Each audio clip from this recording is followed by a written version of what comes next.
Akalang gata ng asawa ko at ng mumetsong zanyan-zangia. Sapat na ang banggo ng kanilang pera para yurakan ang aking dangal. Inisip nilang matapos akong pakinabangan bilang isang hamak na therapist, ay maaari na nila akong itapon na parang basura sa kalsada. Hindi ako umiyak. Hindi ako nagmakaawa. Habang pinaplano nila ang aking pagbagsak sa likod ng aking likuran, dahan-dahan ko namang inihahanda ang lubid na bibigti sa kanilang mga ari-arian. Ngayong nakaluhod silang lahat sa harap ko, duguan ang dangal at nagmamakaawang huwag kong bawiin ang huling sentimong natitira sa kanila. Isa lang ang isinagot ko habang dahan-dahan kong iniinom ang aking kape. Tapos na ang oras ng inyong paghahari. Panuurin niyo kung paano ko wawasakin ang inyong mundo. Nang hindi man lang kumukurap ang aking mga mata. Ito ang kwento ng aking paniningil. Isang laban kung saan ang katarungan ay hindi ibinibigay, kundi tinitistis ng buhay. Isang buwan matapos kong itaya ang aking karera para sa kanyang paggaling, natuklasan ko ang lihim na kasunduan ng Mumetsong Zanyon-Zangi ako at ng Ga Vihonfu fanboy. Balak nilang itapon ako na parang basura matapos makuha ang gusto nila. Hindi ako umiyak, hindi ako nagmakaawa. Sa halip, hinanda ko ang isang bitag na kukuha sa bawat sentimo ng kanilang yaman. Ngayong nakaluhod sila sa harap ko, nagmamakaawang huwag silang iwan sa gitna ng kahihiyan. Tinalikuran ko sila ng walang pag-aalinlangan. Nakatayo ako sa gitna ng malawak at maranyang silid ni Nicolai Valderrama. Hawak ang isang tray ng mainit na tsaa habang ang sikat ng araw ay tumatama sa kanyang mukha. Ang bawat anino sa silid na ito ay tila bumubulong ng kanyang galit at kapaitan. Huwag mong isiping, dahil hahawakan mo ang mga binti ko, ay may karapatan ka na sa buhay ko. You are just a paid servant, Wendy. Nothing more, nothing less. Huwag kang filingera. Ang boses ni Nico ay parang latigo, malamig at puno ng pagkamuhi. Ibinaba ko ang tray sa gilid ng kanyang mesa nang walang anumang ingay. Ang mga daliri ko ay nanatiling matatag, hindi nangangatog sa kabila ng talim ng kanyang mga salita. Tiningnan ko siya ng diretso sa mga mata. Ang mga matang dati ay puno ng pangarap, ngunit ngayon ay tila dalawang itim na butas na lamang ng kawalan. I'm here to fix your body, Nico, not your rotten attitude. Kung ayaw mo mag-cooperate, fine. But remember, the clock is ticking and my time is expensive. Sagot ko sa boses na kasing lamig ng yelo sa gitna ng disyerto. Hindi pa man siya nakakasagot ay bumukas ang pinto ng malakas. Pumasok si Doña Beatriz, ang kanyang ina, na may suot na perlas at isang niting pilit na nagtatago ng kanyang tunay na kulay. Bawat hakbang niya sa makintab na sahig ay tila isang deklarasyon ng kapangyarihan. Wendy, iha, bakit ka pa na nakikipagtalo sa anak ko? Pagpasensyahan mo na siya, alam mo namang frustrated siya sa kalagayan niya. Wika ni Doña Beatriz habang lumalapit sa amin. Pero sana naman, galingan mong pag-aalaga. Napapansin ko kasing parang wala pang improvement. Baka naman kinukupit mo lang ang budget para sa therapy niya. Ramdam ko ang pag-akyat ng dugo sa aking mukha. Hindi dahil sa hiya, kundi dahil sa matinding pagkamuhi. Ang bawat salita niya ay punyal na binalot ng asukal. Alam kong siya ang dahilan kung bakit pakiramdam ni Nico ay wala na siyang halaga. At ngayon, ako naman ang sinusubukan niyang ipitin. Eksaktong sa sandaling iyon, nag-vibrate ang cellphone ko sa loob ng bulsa ng aking uniforme. Isang sulyap lang ang kailangan ko para makita ang pangalan ni Camila, ang matalik kong kaibigan. Ngunit hindi ito mensahe ng pangungumusta. Isang litrato ang lumitaw sa screen. Isang screenshot ng usapan ni Camila at Doña Beatriz tungkol sa kung paano nila ako sisiraan sa board of directors para mapatalsik ako at makuha ang aking share sa medical clinic. Nakahanda na ang lahat, Beatriz. Bukas na bukas, wala nang lisensya si Wendy. Iyon ang nakasulat sa mensahe. Sa labas ng silid, narinig ko ang boses ng mayordomo si Tomas na nagmamadali. Ma'am Wendy, kailangan na pong dalhin ang mga dokumento sa ibaba. Hinihintay na po kayo ng accountant para sa pirma. Ang treasurer ay tila isang dambuhalang alon na gustong lumunod sa akin. Ang hininga ni Doña Beatriz sa aking balikat, ang mapanghamong tingin ni Miko, at ang katotohanang ang taong pinagkakatiwalaan ko ay tinraidor ako para sa pera.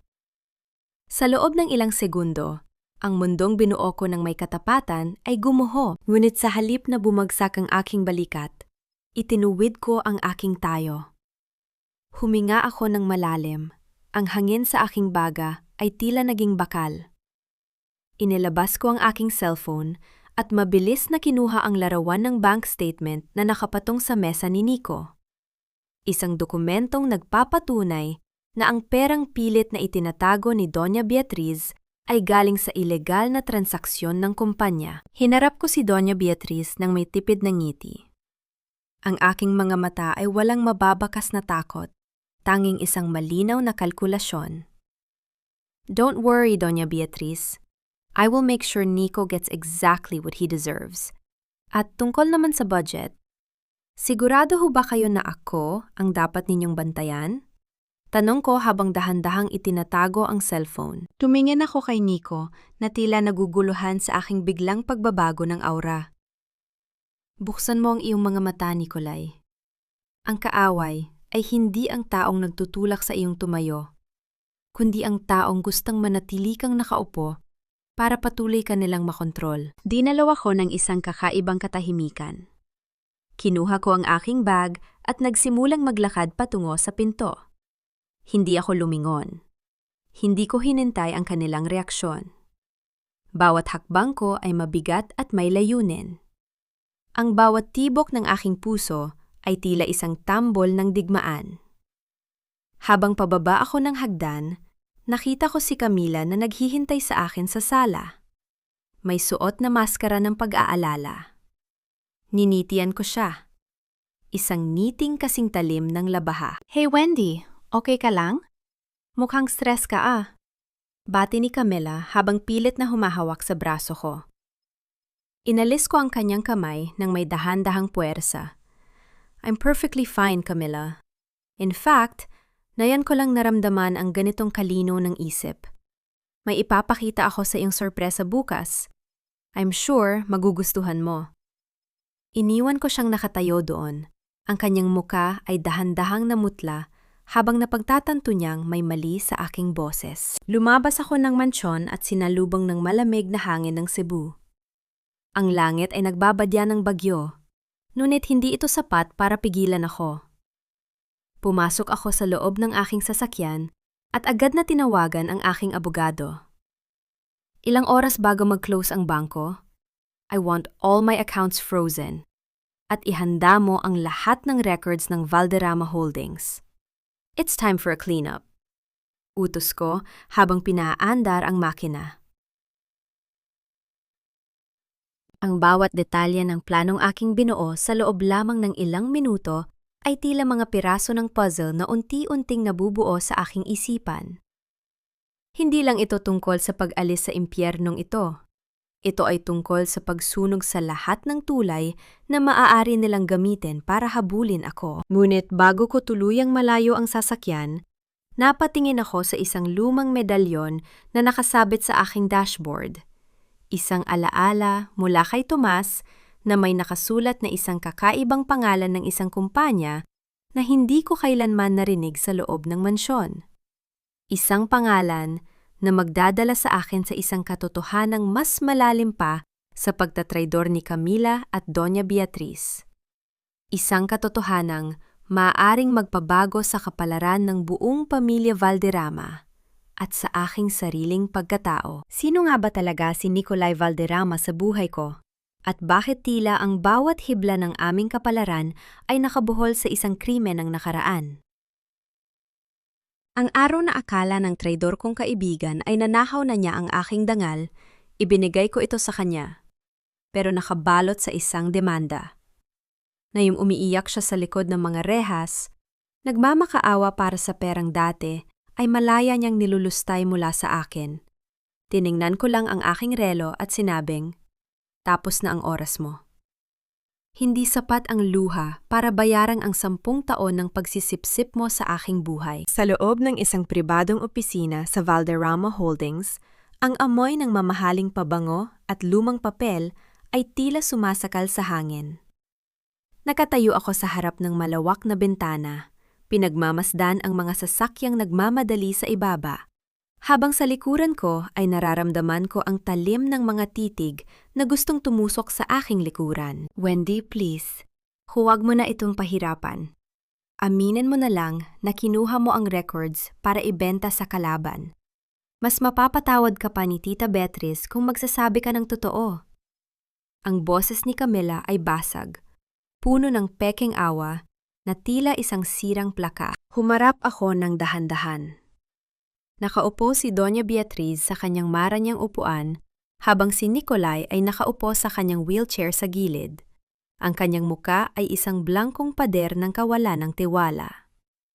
Si Camila naman ay nakatayo sa tabi nila, may hawak na panyo at namumula ang mga mata na parang isang biktima. I didn't know loyalty had a price tag, Camila.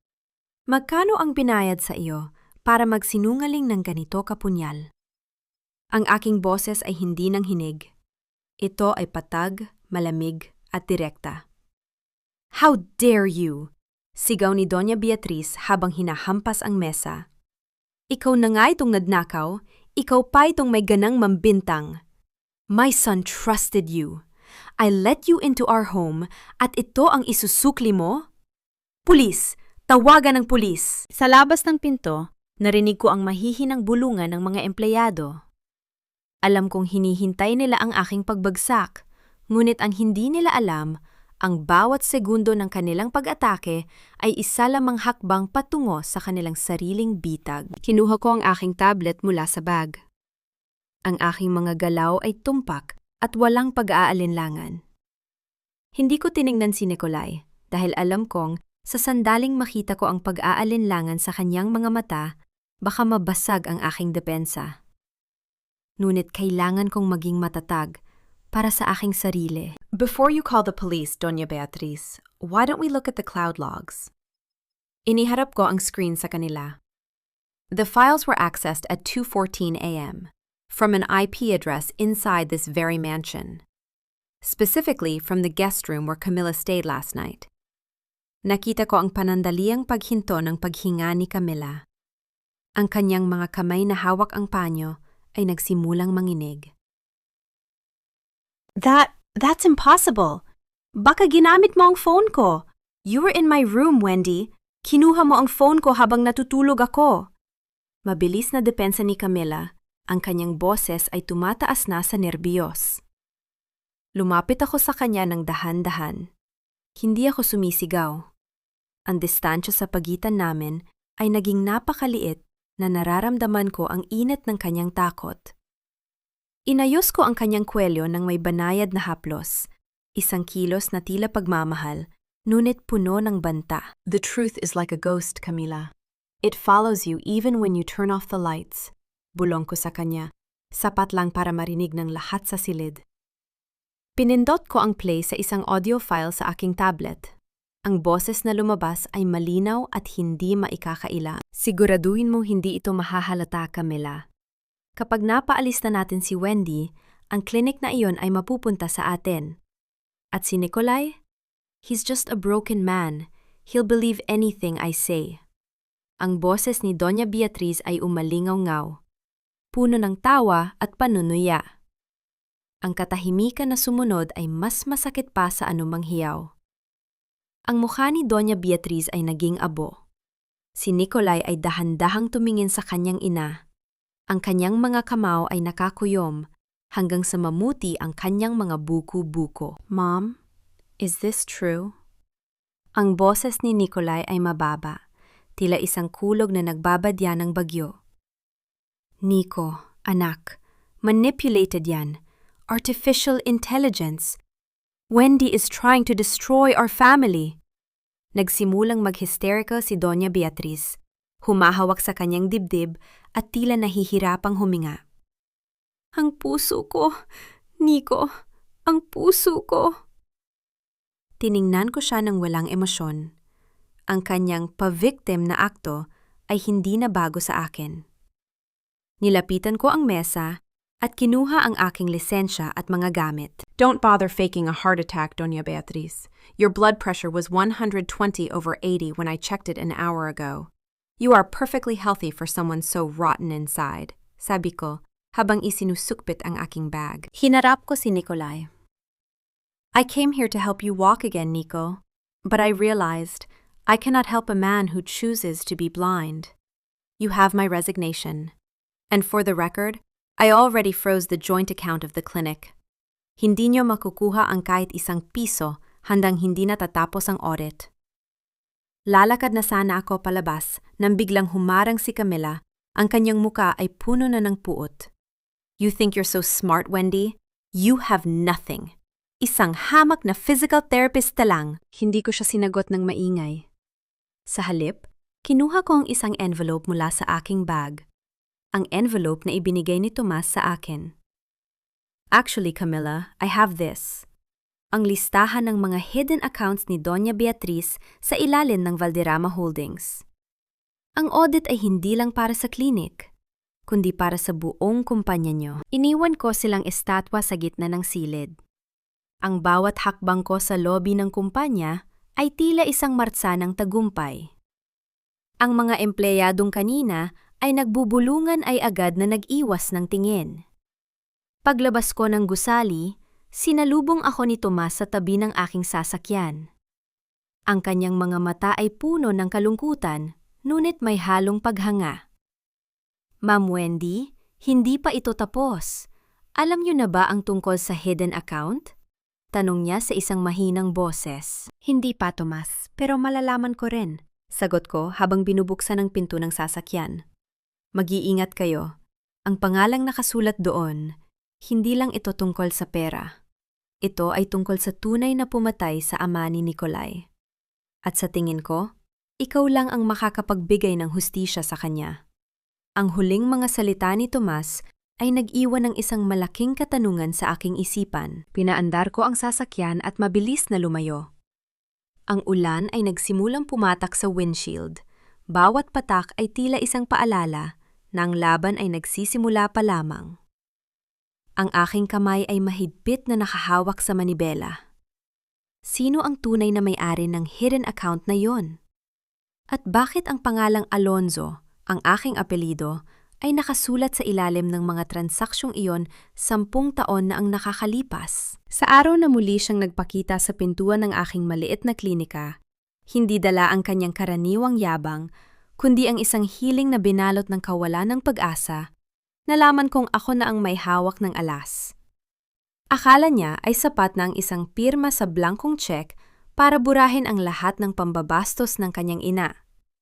Ngunit habang tinitingnan ko ang kanyang mga matang puno ng pagsisisi, dahan-dahan kong pinunit ang check sa harap niya at sinabing, "Hindi ako nabibili, Nikolai.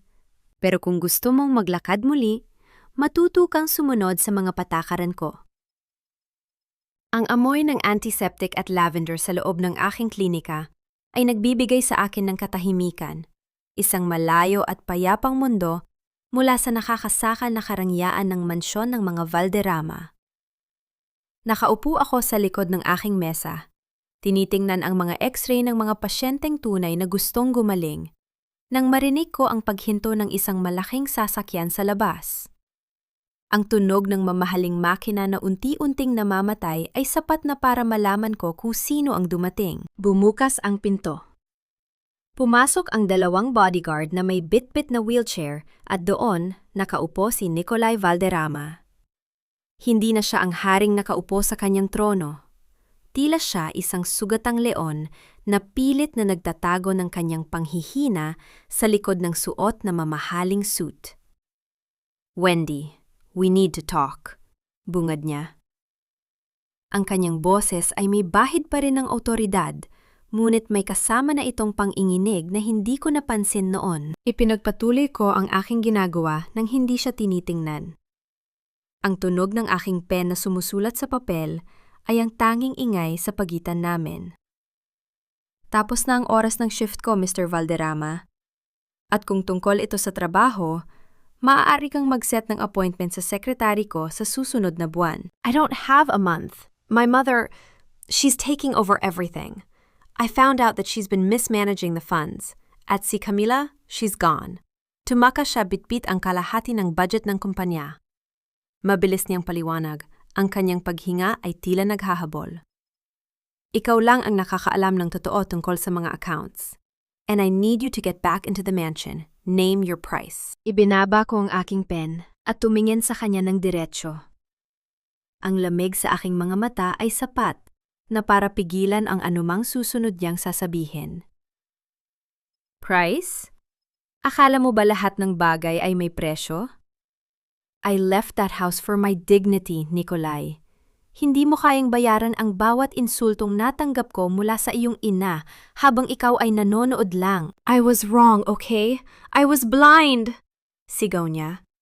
Ang kanyang boses ay umalingaw-ngaw sa 4 na sulok ng klinika. But I'm here now. I'm choosing to see. Wendy, I need to walk. I need to take back my company. At hindi ko magagawa yon kung hindi mo ako tutulungan. Tumayo ako at lumapit sa kanya. Ang tunog ng aking mga takong sa semento ay tila bawat tibok ng orasan na nagbibigay ng pressure sa kanya. Huminto ako ng napakalapit, sapat na para makita ang pawis na namumuo sa kanyang no. If you want my help, it will be under my terms, bulong ko. Hindi ako babalik sa mansyon. Dito tayo magtatrabaho. Araw-araw, hating gabi. At walang bodyguard, walang Doña Beatriz, walang interference. At ang pinaka-importante, ibibigay mo sa akin ang buong access sa hidden account na tinutukoy ni Tomas. Nakita kong pagkabigla sa kanyang muka. How did you know about that? That's a family secret. Nothing is a secret to someone who knows how to listen, Nikolai. Deal or no deal? Nag-aalangan siyang tumango. Deal. Inutusan ko ang kanyang mga bodyguard na lumabas. Sa unang pagkakataon, kaming dalawa lang ang naiwan sa silid. Inilipat ko siya sa isang therapy bed. Ang bawat kilos ko ay propesyonal, malamig, at walang halong emosyon. Nang hawakan ko ang kanyang mga binti para simulan ang stretching, naramdaman ko ang pagtigas ng kanyang mga kalamnan. Relax, Nikolai. Kung hindi ka magre-relax, sasaktan lang kita, utos ko. You're doing this on purpose, aren't you? This is your revenge, sabi niya habang pinipigilan ang ungol ng sakit. Revenge is for the weak. I'm just doing my job, sagot ko habang mas hinihigpitan ang pagpiga sa kanyang binti. Ang bawat sentimetro ng kanyang balat na dumidikit sa aking mga kamay ay tila nagdadala ng isang kuryenteng hindi ko dapat nararamdaman. Pero pinigilan ko ang aking sarili. Hindi ako maaring muling mahulog sa bitag ng isang Valderrama. Sa gitna ng aming session, biglang tumunog ang aking personal na laptop sa likod. Isang notification ang lumabas. Isang anonymous email na may kalakip na dokumento. Mabilis ko itong binuksan habang si Nikolai ay nagpapahinga. Ang aking puso ay tila huminto sa pagtibok. Isang lumang litrato ang lumitaw sa screen. Ang aking ama, si Dr. Antonio Alonso, na nakatayo sa harap ng Valderrama Holdings 10 taon na ang nakalipas. Kasama niya ang ama ni Nikolai. Ang caption ng litrato ay nakasulat sa pulang tinta. Ang mga ninakawan ng buhay ay hindi nananatiling tahimik. What is that? Tanong ni Nikolai, pilit na sumisilip mula sa kanyang kinalalagyan. Mabilis kong isinara ang laptop. Ang aking mga kamay ay nananatiling matatag. Lunit sa loob ko, may isang bagyong nagsisimulang mabuo. Wala, just a patient's record. You're lying, Wendy. I saw my father's face. Giit niya. Ang kanyang mga mata ay puno ng hinala. Humarap ako sa kanya. Ang aking muka ay tila isang maskara ng yelo. Your father is dead, Nikolai, and my father is dead. Ang tanging koneksyon natin ay ang katotohanang kailangan mong tumayo at kailangan kong malaman ang katotohanan. Ngayon, ituloy natin ang session. Kung gusto mong maglakad, huwag mong pakialaman ang mga gamit ko. Ang tensyon sa pagitan namin ay naging napakabigat, tila isang pader na hindi matitibag. Ngunit sa ilalim ng katahimikang iyon, naramdaman ko ang pagbabago sa kanyang pagtingin. Hindi na ito ang tingin ng isang amo sa kanyang serbedora, kundi tingin ng isang lalaking nagsisimulang humanga sa lakas ng babaeng binalak niyang kontrolin. Matapos ang 2 oras na paghihirap, dahan-dahan kong ibinalik si Nikolai sa kanyang wheelchair. Ang kanyang damit ay basa na ng pawis at ang kanyang mukha ay maputla. Ngunit, may isang bagong ningning sa kanyang mga mata, isang ningning ng determinasyon. Same time tomorrow, Nikolai. And don't forget the access codes to the hidden account.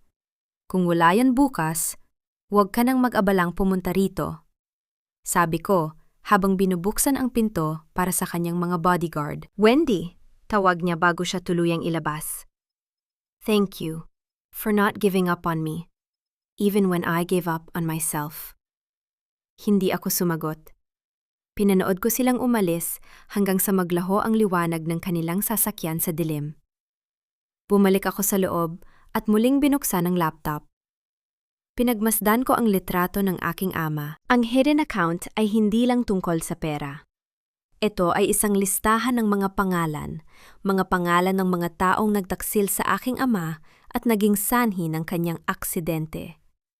At sa tuktok ng listahang yon, may isang pangalang nakasulat na nagpabilis sa tibok ng aking puso. Ang pangalan ng kumpanyang nagmamay-ari ng account na yon ay hindi Valderrama Holdings. Ito ay nakarehestro sa ilalim ng pangalang Alonzo at Associates. Bakit ginamit ng pamilya Valderrama ang pangalan ng aking ama para itago ang kanilang nakaw na yaman? At anong kinalaman ni Doña Beatriz sa biglaang pagkamatay ng aking ama 10 taon na ang nakalipas? Habang tinitingnan ko ang madilim na kalsada sa labas, naramdaman ko ang isang malamig na haplos ng hangin. Alam kong ang digmaang ito ay hindi na lang tungkol sa paghihigante. Ito ay tungkol sa pagbawi sa lahat ng ninakaw sa akin.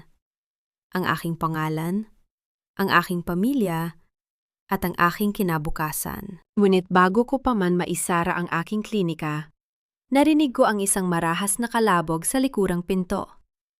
Isang anino ang mabilis na pumasok. At bago pa ako makasigaw, isang kamay na may amoy ng chemical ang tumakip sa aking bibig. Huwag kang malikot, Dr. Alonzo. Masyado ka ng maraming nalalaman. Bulong ng isang boses na pamilyar sa akin. Isang boses na akala ko ay wala na sa Pilipinas. Ang boses ni Camila. Ang akala ng ahas kong kaibigan ay matatakot niya ako sa dilim ng aking sariling klinika. Inisip niyang dahil isang hamak na therapist lang ako, mabilis akong yuyuko sa kanyang mga banta. Ngunit nang makaluhod siya sa harap ko, namimilipit sa sakit habang hinihigpitan ko ang hawak sa kanyang mga ugat, doon niya napagtanto ang isang mahalagang bagay. Ang taong marunong magpagaling ay siya ring mas nakakaalam kung paano manakit ng hindi gumagamit ng dahas. Ang lason mo, Camila, ay hindi tatalab sa akin. Bulong ko sa kanya, bago ko siya tuluyan ibinigay sa mga otoridad. Ang amoy ng chemical mula sa basahan na nakatakip sa aking bibig ay tila isang makapal na pader na humaharang sa aking hininga. Sa gitna ng dilim, ang tanging nakikita ko ay ang nanlilisik na mga mata ni Camila. Ang kanyang mga kuko ay bumaon sa aking balat. Isang hapdi na tila nagpapaalala sa akin ng bawat sandali ng aming huwad na pagkakaibigan. Ngunit hindi ako ang uri ng babae na nawawala ang huwisyo sa gitna ng panganib. Sa halip na magpumiglas ng walang saysay, hinayaan kong maging malambot ang aking katawan. Pinakiramdaman ko ang bawat galaw niya. Nang maramdaman kong lumuwag ng kaunti ang kanyang pagkakahawak dahil sa labis na kumpiyansa, mabilis kong itinaas ang aking kanang siko at itinama ito sa kanyang sikmura. Ang hangin ay tila lumabas mula sa kanyang baga sa isang iglap. Binitawan niya ako at napaatras. Pilit na humahawak sa kanyang tiyan habang naghahabol ng hininga. Hindi ko siya binigyan ng pagkakataon. Kinuha ko ang mabigat na reflex hammer na nasa ibabaw ng aking mesa at itinutok ito sa kanya. You really think you could take me down in my own clinic, Camila? You forgot one thing. I know exactly where the nerves are. Isang tama lang sa tamang lugar. At hindi mo na maibubuka ang bibig mo kahit kailan. Ang boses ko ay hindi nang hinig. Ito ay tila isang talim ng kutsilyo na humihiwa sa katahimikan ng gabi. Wendy, Please.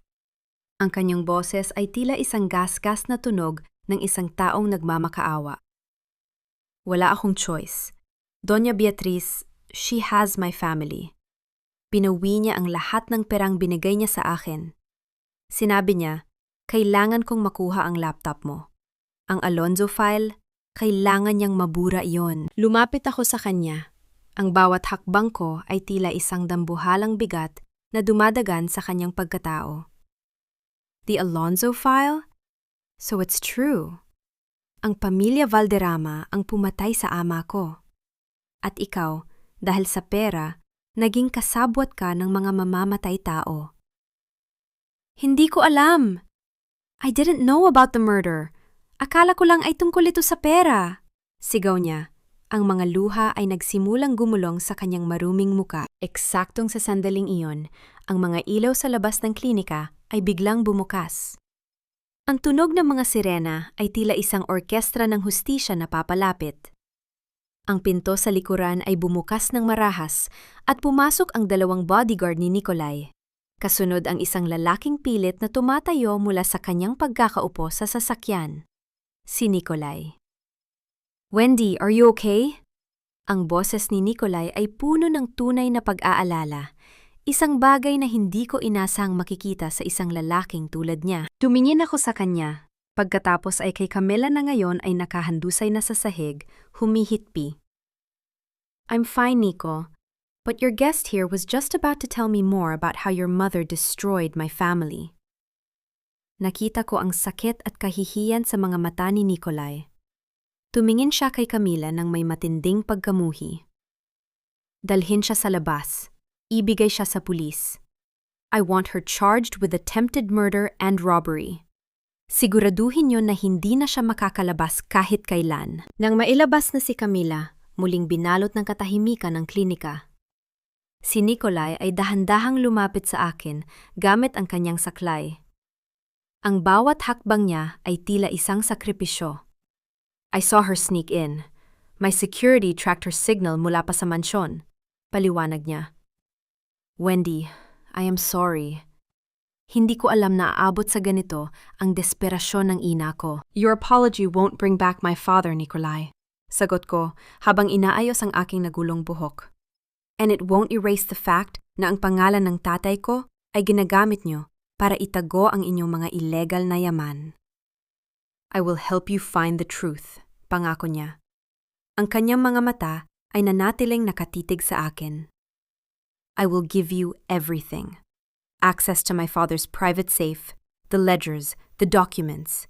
Just don't shut me out. We are in this together now. Together? Ngumiti ako ng mapait. There is no together, Nikolai. There is only justice. At kapag nakuha ko na ang kailangan ko, I will make sure everyone responsible will pay. Kahit pa ang sarili mong ina. Hindi siya sumagot, ngunit ang kanyang pananahimik ay isang pag-amin. Alam niyang wala siyang magagawa para pigilan ang bagyong paparating. Nang gabing iyon, matapos umalis ni Nikolai, binuksan ko muli ang aking laptop. Ang Alonzo file ay hindi lang listahan ng mga account. Sa pinakailalim ng dokumento, may isang audio clip na hindi ko napansin kanina. Pinindot ko ang play. Ang boses ng aking ama ay umalingaw-ngaw, puno ng takot, ngunit puno rin ng paninindigan. Beatriz, hindi ko hahayaang gamitin mo ang klinika para sa money laundering. I will go to the authorities tomorrow. At pagkatapos, isang boses ng babae ang sumagot. Isang boses na mas bata, ngunit kasing talim ng Doña Beatriz na kilala ko ngayon. Wala ka ng bukas, Antonio, dahil bago sumikat ang araw, ikaw ay isa na lamang alaala. Ang huling narinig ko ay ang tunog ng isang malakas na banggaan, ang tunog na pumatay sa aking ama. Ang aking mga kamay ay nanigas sa keyboard. Ngunit sa halip na luha, ang naramdaman ko ay isang nag-aapoy na galit. Isang galit na handang tumupok sa buong pamilya Valderrama. Kinuha ko ang aking cellphone at nag-type ng isang mensahe para kay Nikolai. Meet me tomorrow at 8:00 ng umaga. Bring the ledger. We're going to end this. Ngunit bago ko pa man maipadala ang mensahe, may kumatok sa aking pinto. Hindi ito ang malakas na katok ng mga bodyguard.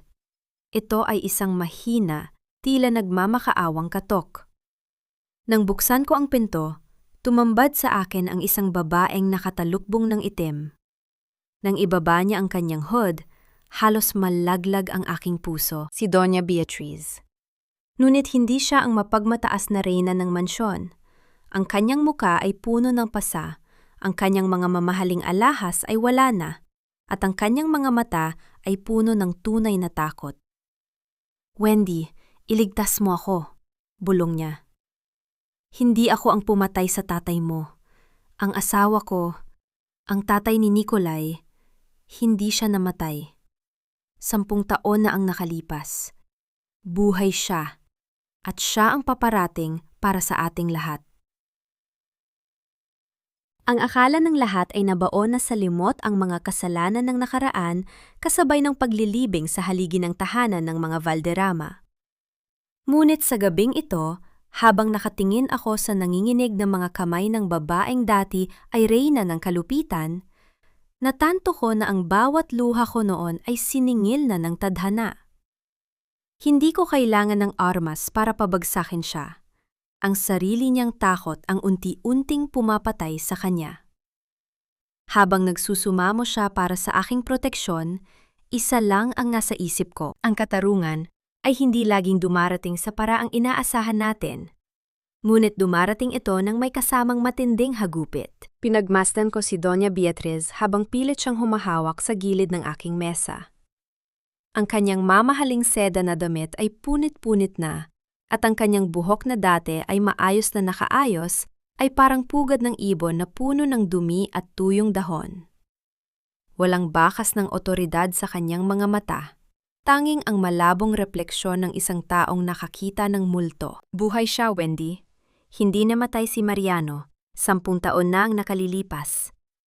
Ginamit niya ang aksidente niyo ng tatay mo para pekiin ang sarili niyang kamatayan. Ang boses ni Doña Beatriz ay tila gas-gas na plaka, nanginginig sa bawat salitang lumalabas. Nanatili akong nakatayo. Ang aking mga kamay ay nakakrus sa aking dibdib. Hindi ko hinayaang makita niya ang gulat sa aking sistema. You expect me to believe that, Beatriz? Matapos mo akong bastusin, palayasin at subukang ipapatay kay Camila, na yun ay lalapit ka sa akin para magkwento ng isang fairy tale? It's not a story, look at me, sigaw niya. Sabay pakita ng mga pasa sa kanyang braso na tila bakas ng mahihigpit na daliri. He came back for the ledger. He found out that you have the Alonzo file. Wendy, you have to hide it. Kapag nakuha niya yon, hindi lang ang kumpanya ang mawawala sa amin. Papatayin niya kaming lahat para walang maiwang saksi. Sa gitna ng aming pagtatalo, bumukas ang pinto ng klinika. Pumasok si Nikolai, ang kanyang muka ay parang semento sa tigas nang makita ang kanyang ina. Ang tunog ng kanyang mga saklay sa sahig ay tila bawat tibok ng kaba sa dibdib ni Beatriz. Mom, anong ginagawa mo rito? Tanong ni Nikolai, ang kanyang boses ay puno ng poot. After everything you did to Wendy, may muka ka pa ring ipakita sa kanya? Nico, anak, your father. He's alive, sagot ni Beatriz habang pilit na lumalapit sa kanyang anak. Nakita ko ang pagdilim ng paningin ni Nikolai. Stop it, Mom! Patay na si Dad! I was there! I saw the wreckage!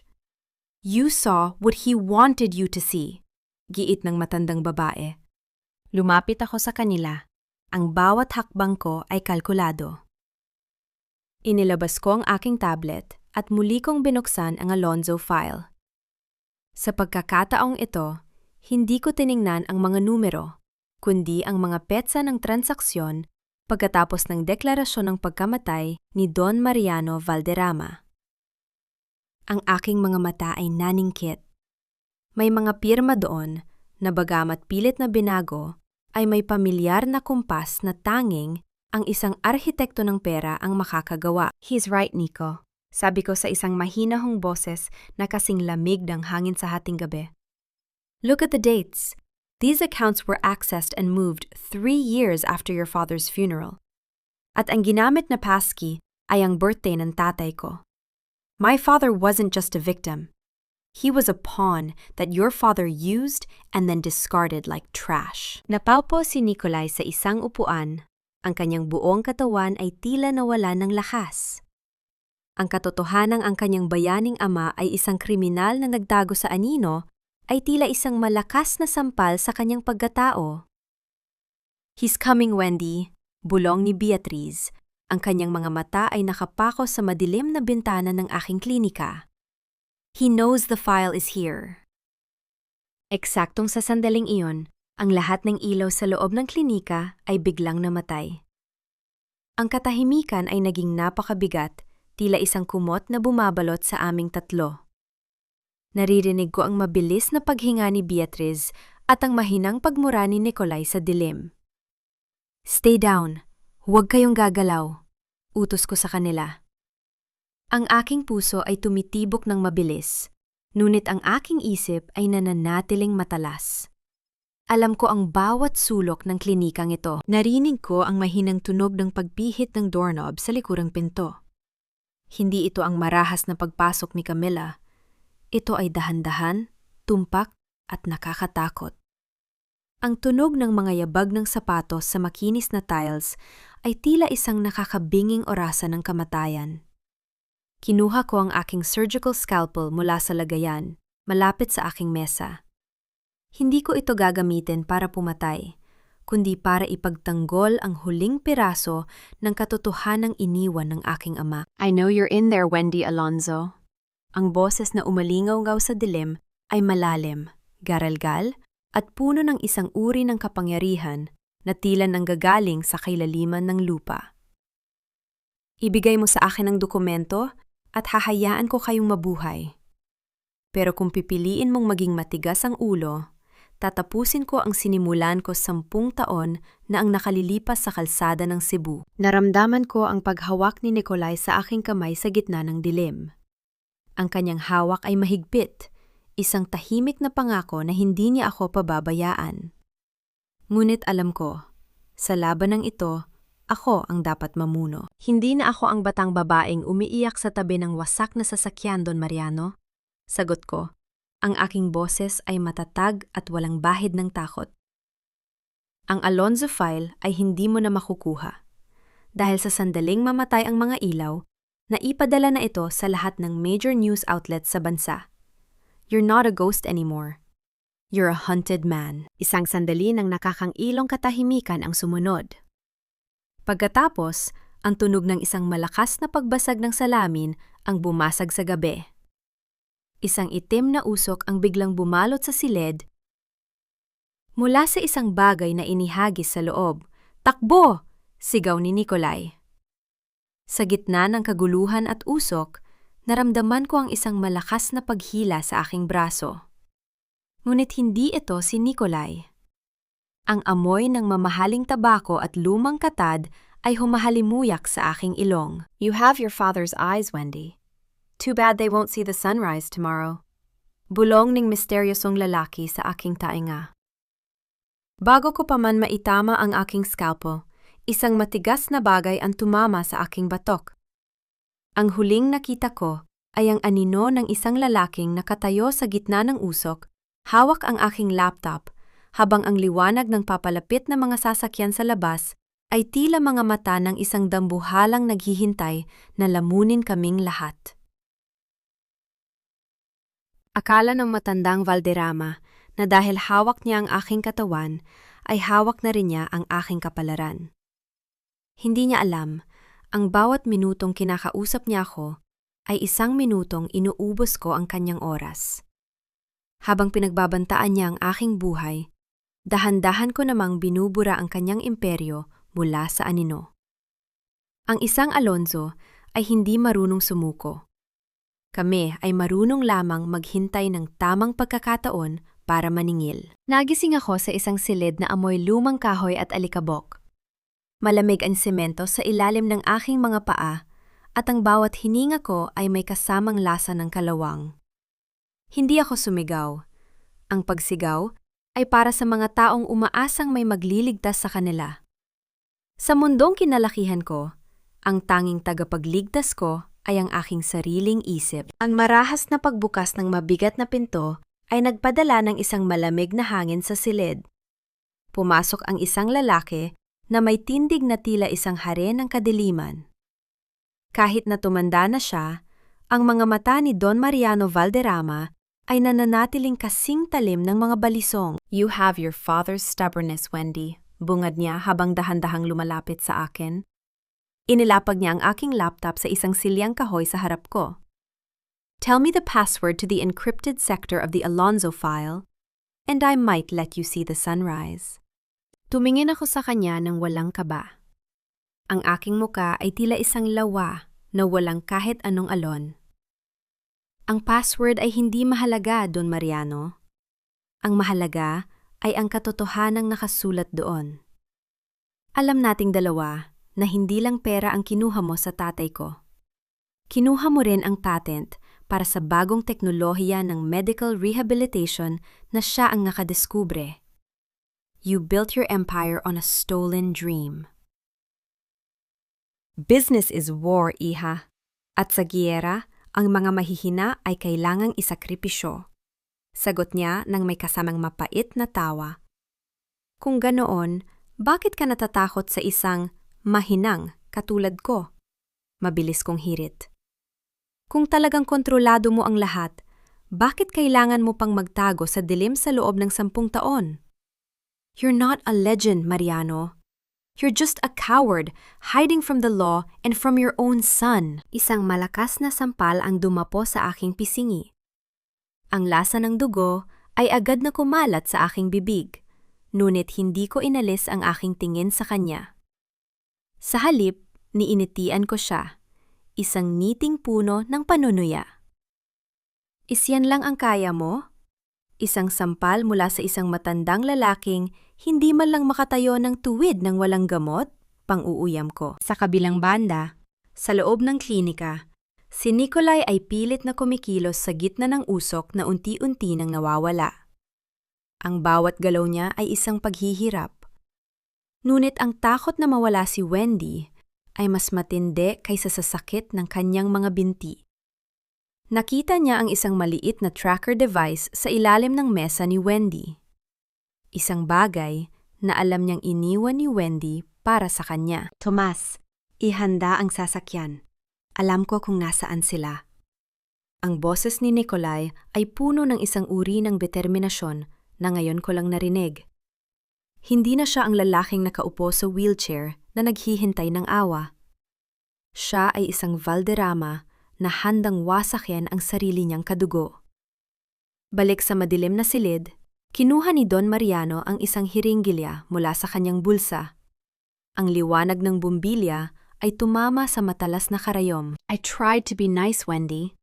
Pero dahil ayaw mong makipagtulungan, baka ang serum na ito ang makapagpabuka ng iyong bibig.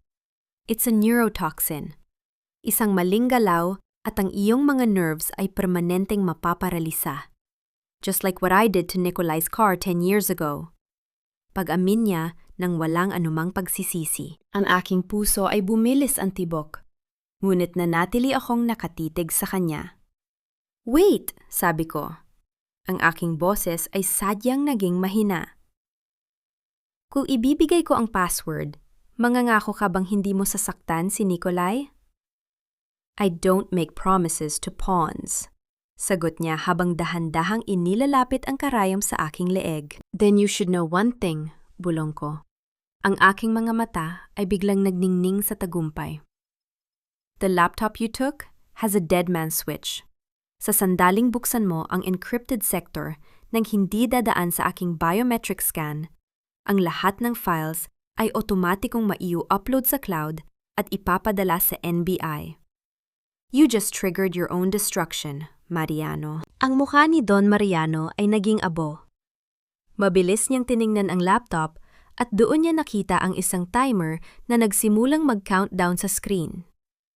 Ang pulang liwanag nito ay tila isang mata ng demonyong nagmamasid sa amin. You little brat! Sigaw niya, akmang ituturok ang karayom sa akin nang biglang may narinig kaming malakas na tunog ng pagbangga sa pintuan sa ibaba. Ang mga yabag ng maraming tao at ang tunog ng mga kagamitang bakal na nagtatama sa isa't isa ay umalingaw-ngaw sa buong gusali. Nandito na sila! Sabi ko nang may kasamang malawak na ngiti sa gitna ng sakit ng aking pisngi. Ngunit bago pa man makapasok ang sinuman sa silid, kinuha ni Don Mariano ang isang remote control mula sa kanyang bulsa. Kung babagsak ako, Wendy, isasama kita. Ang buong gusaling ito ay puno ng pampasabog. Let's see if your hero can run fast enough to save you. Pinindot niya ang button at isang mahinang tunog ng pagsisimula ng isang makina ang narinig namin sa ilalim ng sahig. Ang countdown sa screen ng laptop ay sumabay sa countdown ng bomba sa dingding. 10 segundo. 9. 8. Tumingin ako sa pinto, umaasang makikita ang mukha ni Nikolay sa huling pagkakataon.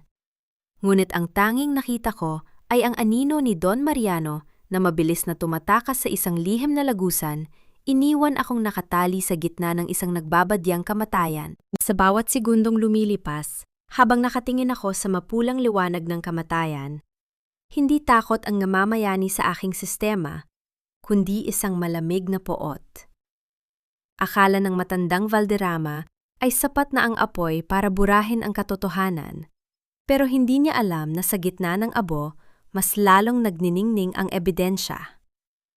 Nang dumating ang kanyang anak para iligtas ako, hindi ako umiyak o nanginig. Sa halip, iniabot ko sa kanya ang susi ng aming kaligtasan at sinabing, "Huwag kang tumingin sa likod, Nikolay. Tapusin natin ang sinimulan niya." 7. 6. 5. Ang bawat pagpikit ng timer sa dingding ay tila isang malakas na sampal sa aking katinuan. Ang aking mga kamay ay mahigpit na nakatali sa likod ng silyang kahoy. Ang bawat kiskis ng lubid sa aking balat ay nag-iiwan ng mahapdi at malagkit na pakiramdam ng sariwang sugat. Ngunit sa halip na magpumiglas ng walang saysay, itinuon ko ang aking pansin sa ilalim ng upuan. Nararamdaman ko ang isang matulis na bahagi ng nakausling pako. Dahan-dahan kong iginalaw ang aking mga pulso. Hinahayaan ang talim ng kalawang na humiwa sa mga hibla ng lubid at sa aking sariling laman. Ang bawat patak ng dugo sa sahig ay tila isang tahimik na saksi sa aking determinasyon. Hindi ako pwedeng mamatay dito. Hindi sa kamay ng isang duwag na tulad ni Mariano. 4.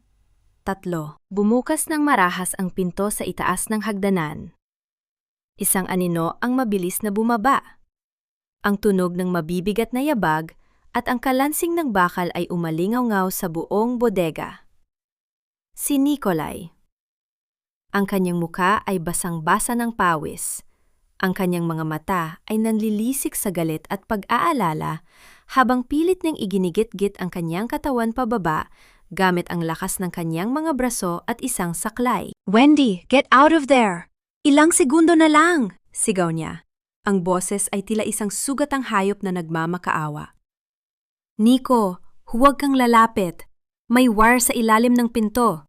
Babala ko sa kanya habang sa wakas ay naramdaman ko ang pagluwag ng pagkakatali sa aking mga kamay. 2. Hindi siya nakinig. Sa isang mabilis na galaw na tila hindi nagmula sa isang taong paralisado ang ibabang bahagi ng katawan, inihagis ni Nikolai ang kanyang sarili patungo sa akin.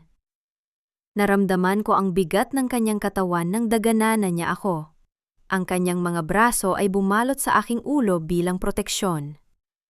Isang nakakabinging tunog ng pagputok ng mga kable ang narinig namin. Kasunod ang isang serye ng maliliit na pagsabog sa kabilang panig ng silid. Ang makapal na alikabok at mga piraso ng semento ay lumipad sa hangin, tila mga maitim na nyebe na bumabalot sa aming dalawa. Ngunit ang inaasahan naming malaking pagsabog na wawasak sa buong gusali ay hindi dumating. Dahan-dahan kong iminulat ang aking mga mata. Ang timer ay huminto sa 0. Ngunit ang mga pampasabog na nakadikit sa mga haligi ay hindi sumabog. Ang tanging nasira ay ang laptop ni Don Mariano at ang lihim na lagusan na dinaanan niya kanina. It was a bluff, bulong ko. Ang aking boses ay puno ng pait at pagkamuhi. Ginamit niya ang timer para takutin ako, para mapilitan akong ibigay ang password.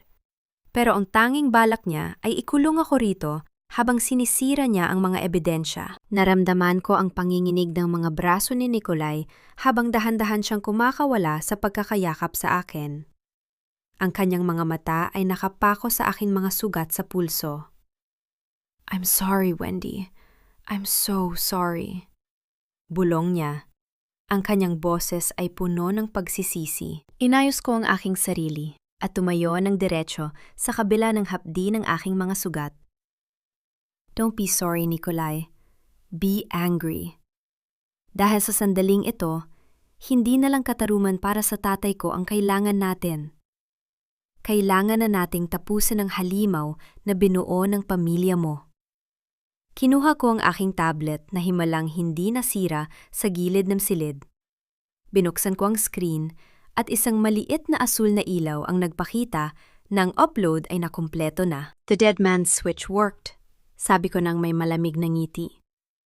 Habang iniisip ni Don Mariano na naitakas niya ang lahat, ang bawat transaksyon, ang bawat pangalan sa hidden account, at ang pag-amin ni Camila ay nasa kamay na ng mga autoridad at ng media, in 10 minutes, the whole country will know that Mariano Valderrama is alive and a criminal. Ngunit bago pa man kami makahinga ng maluwag, narinig namin ang tunog ng isang helicopter na papalapit sa bubong ng bodega. Ang tunog ng mga elis na humahati sa hangin ay tila isang babala na hindi pa tapos ang laban. "He's not running away, Nico," sabi ko habang tinitingnan ang monitor ng aking tablet na nakalink sa mga security cameras sa labas. "He's going to the mansion. Doña Beatriz, nasa panganib ang nanay mo." Tumingin sa akin si Nikolai. Ang kanyang muka ay puno ng kalituhan. Bakit? Bakit pa niya babalikan si Mom? Wala na sa kanya ang kontrol. Dahil ang nanay mo ang huling piraso ng puzzle, sagot ko habang mabilis kaming naglalakad. O sa kaso ni Nikolai, ay mabilis na kumikilos gamit ang kanyang mga saklay patungo sa labasan. Ang pangalang Alonzo sa hidden account, hindi yun galing sa tatay ko. Galing yon sa isang dokumentong pinirmahan ni Doña Beatriz bago sila ikasal. Your mother was the one who funded your father's original crimes. She wasn't just a victim, Nico. She was the architect. Ang bawat salitang lumalabas sa aking bibig ay tila isang baling ng kidlat na tumatama sa pagkatao ni Nikolai. Ngunit wala kaming oras para sa drama. Kailangan naming makarating sa mansyon bago pa tuluyang mabura ni Don Mariano ang huling saksi na maaring magdiin sa kanya ng habambuhay. Habang papaalis kami ng bodega, nakita namin ang isang itim na envelope na naiwan sa sahig, malapit sa pinagsabugan ng laptop. Kinuha ko ito at binuksan. Sa loob ay may isang maliit na susi at isang address sa Switzerland. At sa likod ng envelope, may nakasulat na isang mensahe sa penmanship ng aking ama. Para kay Wendy. Kapag binabasa mo na ito, ibig sabihin ay alam mo na ang katotohanan. Huwag kang magtitiwala sa kahit sinong Valderrama, kahit sa kanya. Lumingin ako kay Nikolai na noon ay tinutulungan ako ni Tomas na makasakay sa sasakyan. Ang puso ko ay tila naging isang piraso ng yelo. Sino ang tinutukoy ng tatay ko? Si Don Mariano ba? Si Doña Beatriz? O ang lalaking nasa tabi ko ngayon na handang ibuwis ang buhay niya para sa akin? Habang mabilis na tumatakbo ang sasakyan sa madilim na kalsada ng Cebu patungo sa mansyon, hinawakan ko ang susi sa loob ng aking bulsa. Ang labanang ito ay hindi na lang tungkol sa paghihigante. Ito ay isang laro ng kung sino ang huling mananatiling nakatayo sa gitna ng mga kasinungalingan. Nico, tawag ko sa kanya nang hindi tumitingin. Yes, Wendy? Kung kailangan kong pumili sa pagitan ng katarungan at sayo, huwag mong asahang ikaw ang pipiliin ko. Ang katahimikan sa loob ng sasakyan ay naging napakabigat, tila isang pader na muling nabuo sa pagitan naming dalawa. Ang mansyon ng mga Valderrama ay tanaw na namin mula sa malayo. Ang mga ilaw nito ay nadniningning na parang isang libingan ng mga lihim na handa ng mabuksan. Ngunit sa paghintuto ng sasakyan sa tapat ng malaking gate, tumambad sa amin ang isang eksenang hindi namin inaasahan. Ang lahat ng gwardiya ay nakahandusay sa lupa, at ang pinto ng mansyon ay nakabukas ng malawak, tila isang dambuhalang bibig na naghihintay na lamunin kami. At mula sa loob, narinig namin ang isang hiyaw. Isang hiyaw ng isang babaeng tila sinusunog ng buhay. Akala ng mga Valderrama ay sila ang mga manlalaro sa sarili nilang entablado, ngunit hindi nila alam na matagal na silang nahulog sa bitag ng katotohanan. Habang pinapanood ko ang pagguho ng kanilang marangyang mundo, hindi ako nakaramdam ng awa. Ang katarungan ay hindi isang emosyon. Ito ay isang balanse na kailangang ituwid sa pamamagitan ng malamig na paghihigante. Ngayong, ang mga halimaw ay unti-unti nang naglalaban-laban, nakatayo ako sa gitna ng bagyo, hawak ang huling piraso ng katotohanan na wawasak sa kanila ng tuluyan. Ang loob ng mansyon ay nababalot ng isang nakakangilong katahimikan, maliban sa bawat tunog ng aking mga takong sa makintab na marmol na sahig. Ang amoy ng pulbura at mamahaling pabango ay naghahalo sa hangin, tila isang nakalalasong hamog. Nakahandusay ang mga tauhan ni Doña Beatriz sa lobby, walang malay, ngunit buhay pa. Hindi ito gawa ng isang karaniwang kriminal. Ito ay gawa ng isang taong tumpak at walang pakialam sa buhay ng iba. Mula sa itaas ng malaking hagdanan, narinig namin ang muling paghiyaw ni Doña Beatriz. Ang tunog ay puno ng matinding pait, tila isang hayop na nakulong sa isang bitag na siya rin ang gumawa. Nico, manatili ka sa likod ko. Utos ko sa kanya habang dahan-dahan kaming paakyat. Ang bawat hakbang ni Nicolay sa kanyang mga saklay ay tila isang mabigat na pasanin, ngunit ang kanyang mukha ay selyado ng isang matinding determinasyon. Pagdating namin sa tapat ng opisina ni Don Mariano, bumukas ang pinto ng kusa. Doon, sa gitna ng silid, nakita namin si Doña Beatriz na nakaluhod sa sahig. Ang kanyang mukha ay puno ng luha at dugo. Sa harap niya ay nakatayo si Don Mariano. Hawak ang isang matandang dokumento na tila nanggaling sa isang lihim na vault. 10 taon, Beatriz. Ang boses ni Mariano ay tila isang bulong mula sa kailaliman ng lupa.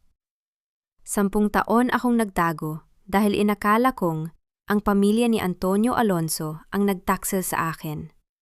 Pero ikaw pala ang kumuha ng pera. Ikaw ang nag-utos sa mga tauhan na ayusin ang aksidente ni Antonio para hindi niya maisiwalat ang pagnanahaw mo sa pondo ng kumpanya. Tumingin si Doña Beatriz sa amin ni Nicolay. Ang kanyang mga mata ay puno ng desperasyon. Mariano, ginawa ko yon para sa pamilya. Para kay Nico. Para hindi tayo maghirap.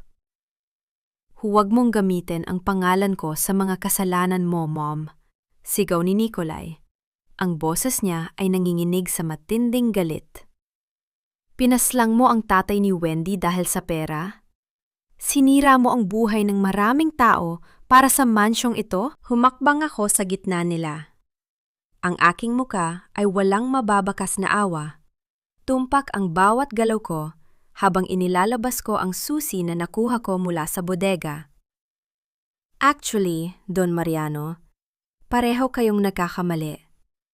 Ang katarungan ay hindi tungkol sa kung sino sa inyo ang mas masama. Ipinakita ko sa kanila ang dokumentong nakakabit sa susi.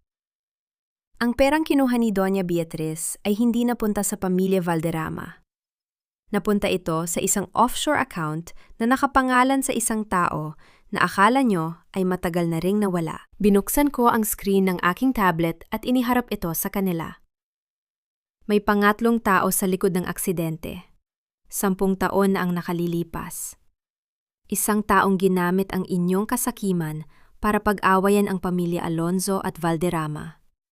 At ang taong yon ay narito rin sa loob ng mansyon. Sa isang iglap, ang tunog ng pagpihit ng trangka ng pinto ay narinig namin sa likuran.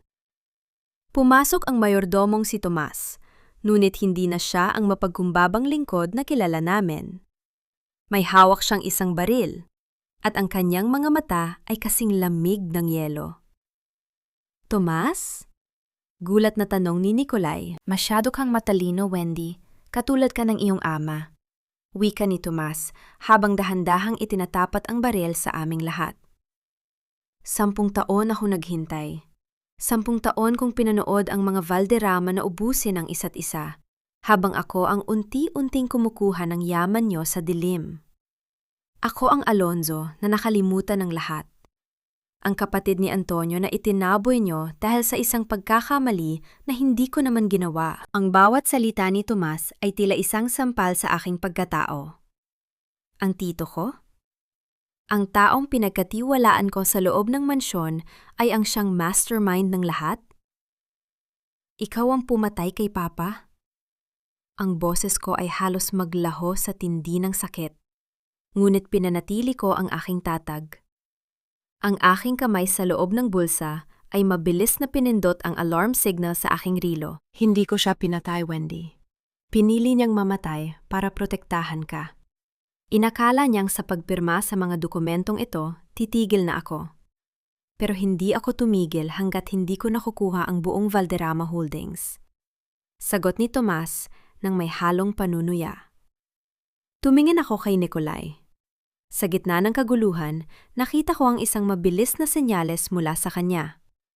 Sa kabila ng kanyang kapansanan, ang kanyang mga braso ay handang kumilos. The key, Wendy. The file is the distraction. Sigaw ni Nicolay habang buong lakas niyang inihagis ang kanyang saklay patungo sa mga binti ni Tomas.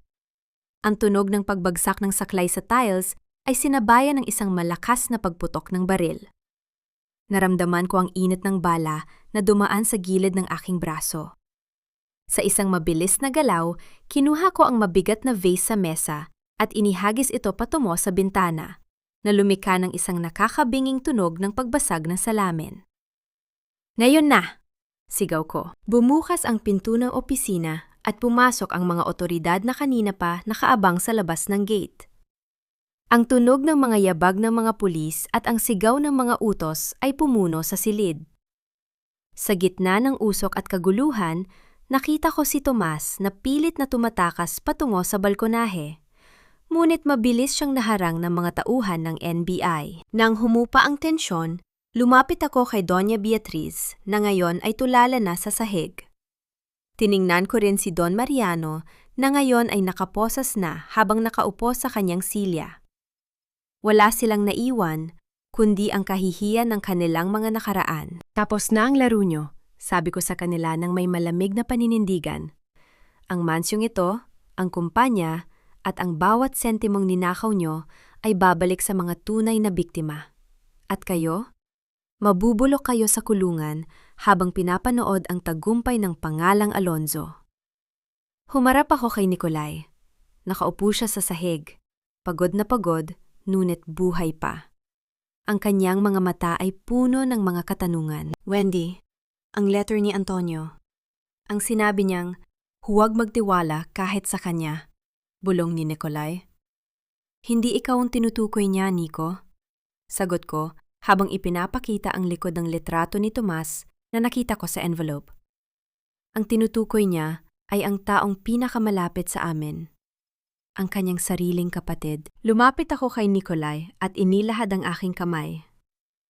Tumayo ka, Nikolai, hindi dahil kailangan kita, kundi dahil kailangan mong harapin ang bukas ng mag-isa bilang isang bagong tao.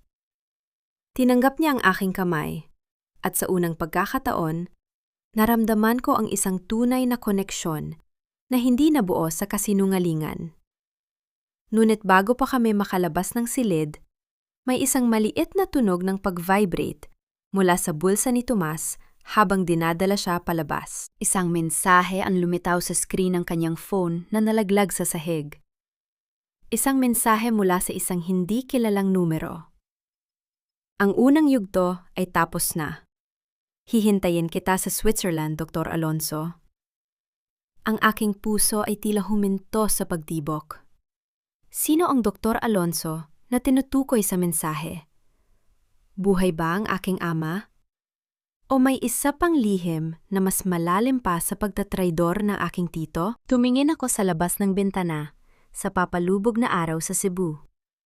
Ang labanang ito ay hindi pa pala tapos. Ito ay simula pa lamang ng isang mas malaking paglalakbay.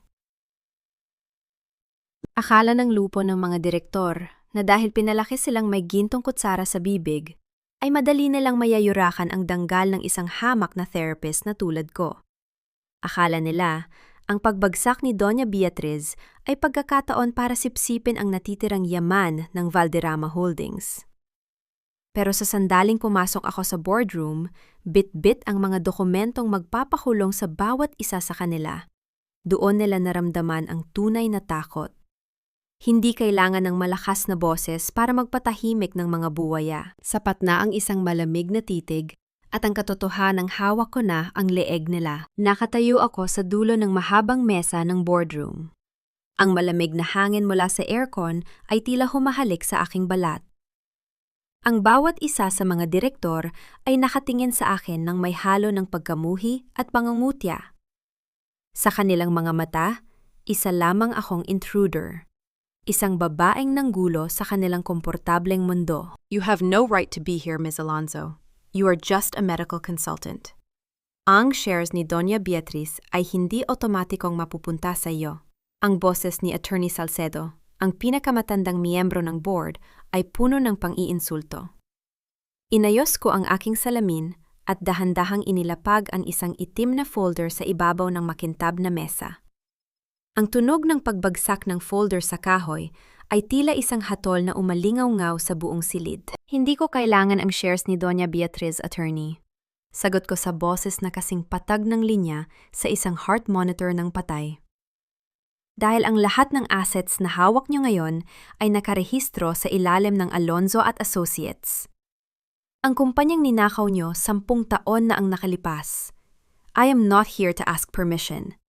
I am here to reclaim my father's legacy. Nakita ko ang pagbabago sa kanilang mga mukha, mula sa pagiging mapagmataas patungo sa unti-unting pagkaputla. Ang katahimikan sa silid ay naging napakabigat. Tila bawat hininga nila ay binibilang ko. Anong kalokohan ito?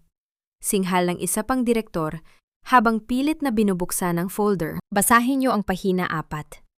Ang pirma ng tatay ko ay palsipikado at mayroon akong forensic report na nagpapatunay na ang lahat ng transfers na ginawa ni Tomas at Mariano ay ilegal. Sa madaling salita, bawat sentimong ginastos nyo sa loob ng 10 taon ay utang nyo sa akin. Dagdag ko ng may isang matalim na ngiti. Eksaktong sa sandaling yon, bumukas ang pinto ng boardroom. Pumasok si Nikolai. Hindi na siya gumagamit ng saklay. Sa halip, isang tungkod na lamang ang kanyang hawak. Ang kanyang bawat hakbang ay may kasamang tunog ng sapatos na tumatama sa sahig. Isang ritmo ng pagbabalik at paniningil. She's telling the truth, wika ni Nikolai habang tumatayo sa tabi ko. At bilang bagong CEO ng Valderrama Holdings, ang unang kautusan ko ay ang pag-audit sa bawat departamento. Sinumang makikita ang kasabwat ni na Tomas at ng aking ina ay agad na makakatanggap ng termination letter at demanda. Nico, nababaliw ka na ba? Kakampi mo ang babaeng ito laban sa amin? Sigaw ni Salcedo. Tumingin si Nicolay sa akin. Isang tingin na puno ng paggalang at isang lihim na sakit. Hindi ko siya kakampi, attorney. Sinusunod ko lang ang nararapat. At ang nararapat ay ibalik sa mga Alonzo ang ninakaw sa kanila. Nang lumabas na ang mga direktor na tila mga basang sisiw, naiwan kaming dalawa ni Nicolay sa malawak na silid. Ang sikat ng araw mula sa malaking bintana ay nagbibigay ng isang mainit na liwanag sa aming pagitan. You didn't have to do that, Nico. You could have saved your own position. Sabi ko habang inililigpit ang aking mga gamit. Ang posisyon ay walang halaga kung ang pundasyon ay gawa sa dugo at kasinungalingan, Wendy. Sagot niya habang lumalapit sa akin. Pero may nalaman ako. Ang mensahe sa phone ni Tomas, nanggaling yon sa isang IP address sa Switzerland. Isang psychiatric facility. Ang aking puso ay tila nakaramdam ng isang matinding panginginig. Inilabas ko ang susi na nakuha ko sa bodega. Switzerland, doon dinala ni Tomas ang lahat ng pondo. Pero bakit tinawag siyang Dr. Alonzo? May isa pang posibilidad, Wendy, bulong ni Nicolay. Ang kanyang mga mata ay puno ng pag-aalinlangan. What if your father didn't die in that car crash? What if dinala siya roon para itago? Ang ideyang iyon ay tila isang kidlat na tumama sa aking isipan. Ang bawat alaala ko ng gabing iyon, ang usok, ang dugo, ang katawan ng aking ama na hindi ko na muling nakita dahil sinabi nilang sunog na ito, ay unti-unting nagkaroon ng bagong kahulugan. Kailangan kong pumunta roon, mabilis kong sabi. Kailangan kong malaman ang totoo. Sasama ako, giit ni Nicolay. No, mabilis kong sagot. Dito ka sa Pilipinas. Ayusin mo ang kumpanya mo, linisin mo ang dumi ng pamilya mo. This is my journey, Nicolay. Hindi ko kailangan ng bodyguard. Bago pa siya makasagot, tumunog ang aking laptop. Isang video call request mula sa isang unknown source. Nagkatinginan kami ni Nicolay bago ko ito sinagot. Ang screen ay nabalot ng ingay sa simula, ngunit unti-unting luminaw ang imahe. Isang puting silid ang tumambad sa amin, at doon, sa isang hospital bed, nakaupo ang isang lalaking puti na ang buhok, payat, at may mga aparatong nakakabit sa kanyang katawan. Dahan-dahan siyang humarap sa kamera. Ang aking hininga ay tila naputol. Ang mga mata na iyon ay hindi ko kailanman malilimutan. Wendy, iha. Ang boses ay tila isang kalansing na mga tuyong dahon, mahina at puno ng paghihirap. Papa, ang tanging salitang lumabas sa aking bibig, kasunod ng isang luhang hindi ko na napigilan. Ngunit bago pa siya muling makapagsalita, isang kamay ang humawak sa kamera at dahan-dahan itong iniharap sa isa pang tao sa silid. Isang lalaking nakasuot ng puting gown, ngunit ang kanyang mukha ay nababalutan ng anino. Huwag kang mag-alala, Wendy. Ang iyong ama ay ligtas. Sa ngayon, ang boses ng lalaki ay tila isang koro ng mga demonyo. Pero ang katotohanan ay may bayad. At ang bayad ay ang Alonzo file. May 3 araw ka para makarating dito sa Switzerland. Kung hindi, ang iyong ama ay tuluyan na magiging isang tunay na alaala. Pinutol ng kabilang panig ang tawag. Ang katahimikan sa boardroom ay naging mas nakakatakot kaysa sa anumang sigaw. Napahawak ako sa mesa, ang aking mga tuhod ay tila naging jelly. Wendy! Sinalo ako ni Nicolay bago pa ako tuluyang matumba. Buhay siya, Nico. Buhay ang papa ko. Bulong ko habang ang galit at saya ay naghahalo sa aking dibdib. Pero sino ang lalaking yon? Sino ang Dr. Alonzo na nasa Switzerland? Tiningnan ako ni Nicolay nang may matinding seryoso. Hindi lang ikaw ang nag-iisang anak ni Antonio, Wendy. Mayroon ka bang kapatid na hindi mo alam? Ang tanong na yon ay tila isang bagong pinto na bumukas patungo sa isang mas madilim na sikreto. Isang kapatid? Ang aking ama ay isang taong puno ng integridad. O yun ba ang inakala ko? Habang tinitingnan ko ang refleksyon ko sa bintana, nalaman ko na ang bawat hakbang ko sa nakaraan ay isa lamang simula. Ang tunay na laban ay hindi sa Cebu, kundi sa malalamig na bundok ng Switzerland, kung saan ang katarungan ay nakatago sa ilalim ng makapal na nyebe ng kasinungalingan. Tomas is just a pawn, bulong ko. The real Dr. Alonzo is waiting for me, and I will give him exactly what he deserves. Ang taong nagpakilalang kapatid ko ay nagkamali sa pag-aakalang ang aking awa ang magiging mitsa ng aking pagbagsak. Akala niya ay sapat na ang muka ng aking naghihirap na ama para isuko ko ang lahat ng aking pinaglaban. Ngunit sa bawat hakbang ko sa malalamig na kalsada ng Switzerland, bit-bit ang pot na 10 taon kong inalagaan, natanto ko na ang tunay na pamilya ay hindi lamang nabubuo sa dugo, kundi sa katapatan. Haharapin ko ang aninong ito at sisiguraduhin kong ang huling hininga niya ay mapupuno ng pagsisisi dahil kinalaban niya ang isang Alonzo. Ang bawat gamit na inilalagay ko sa loob ng aking maleta ay tila isang piraso ng nakaraan na dahan-dahan kong ibinabaon. Ang aking mga kilos ay tumpak, mabilis, at walang bahid ng pag-aalinlangan.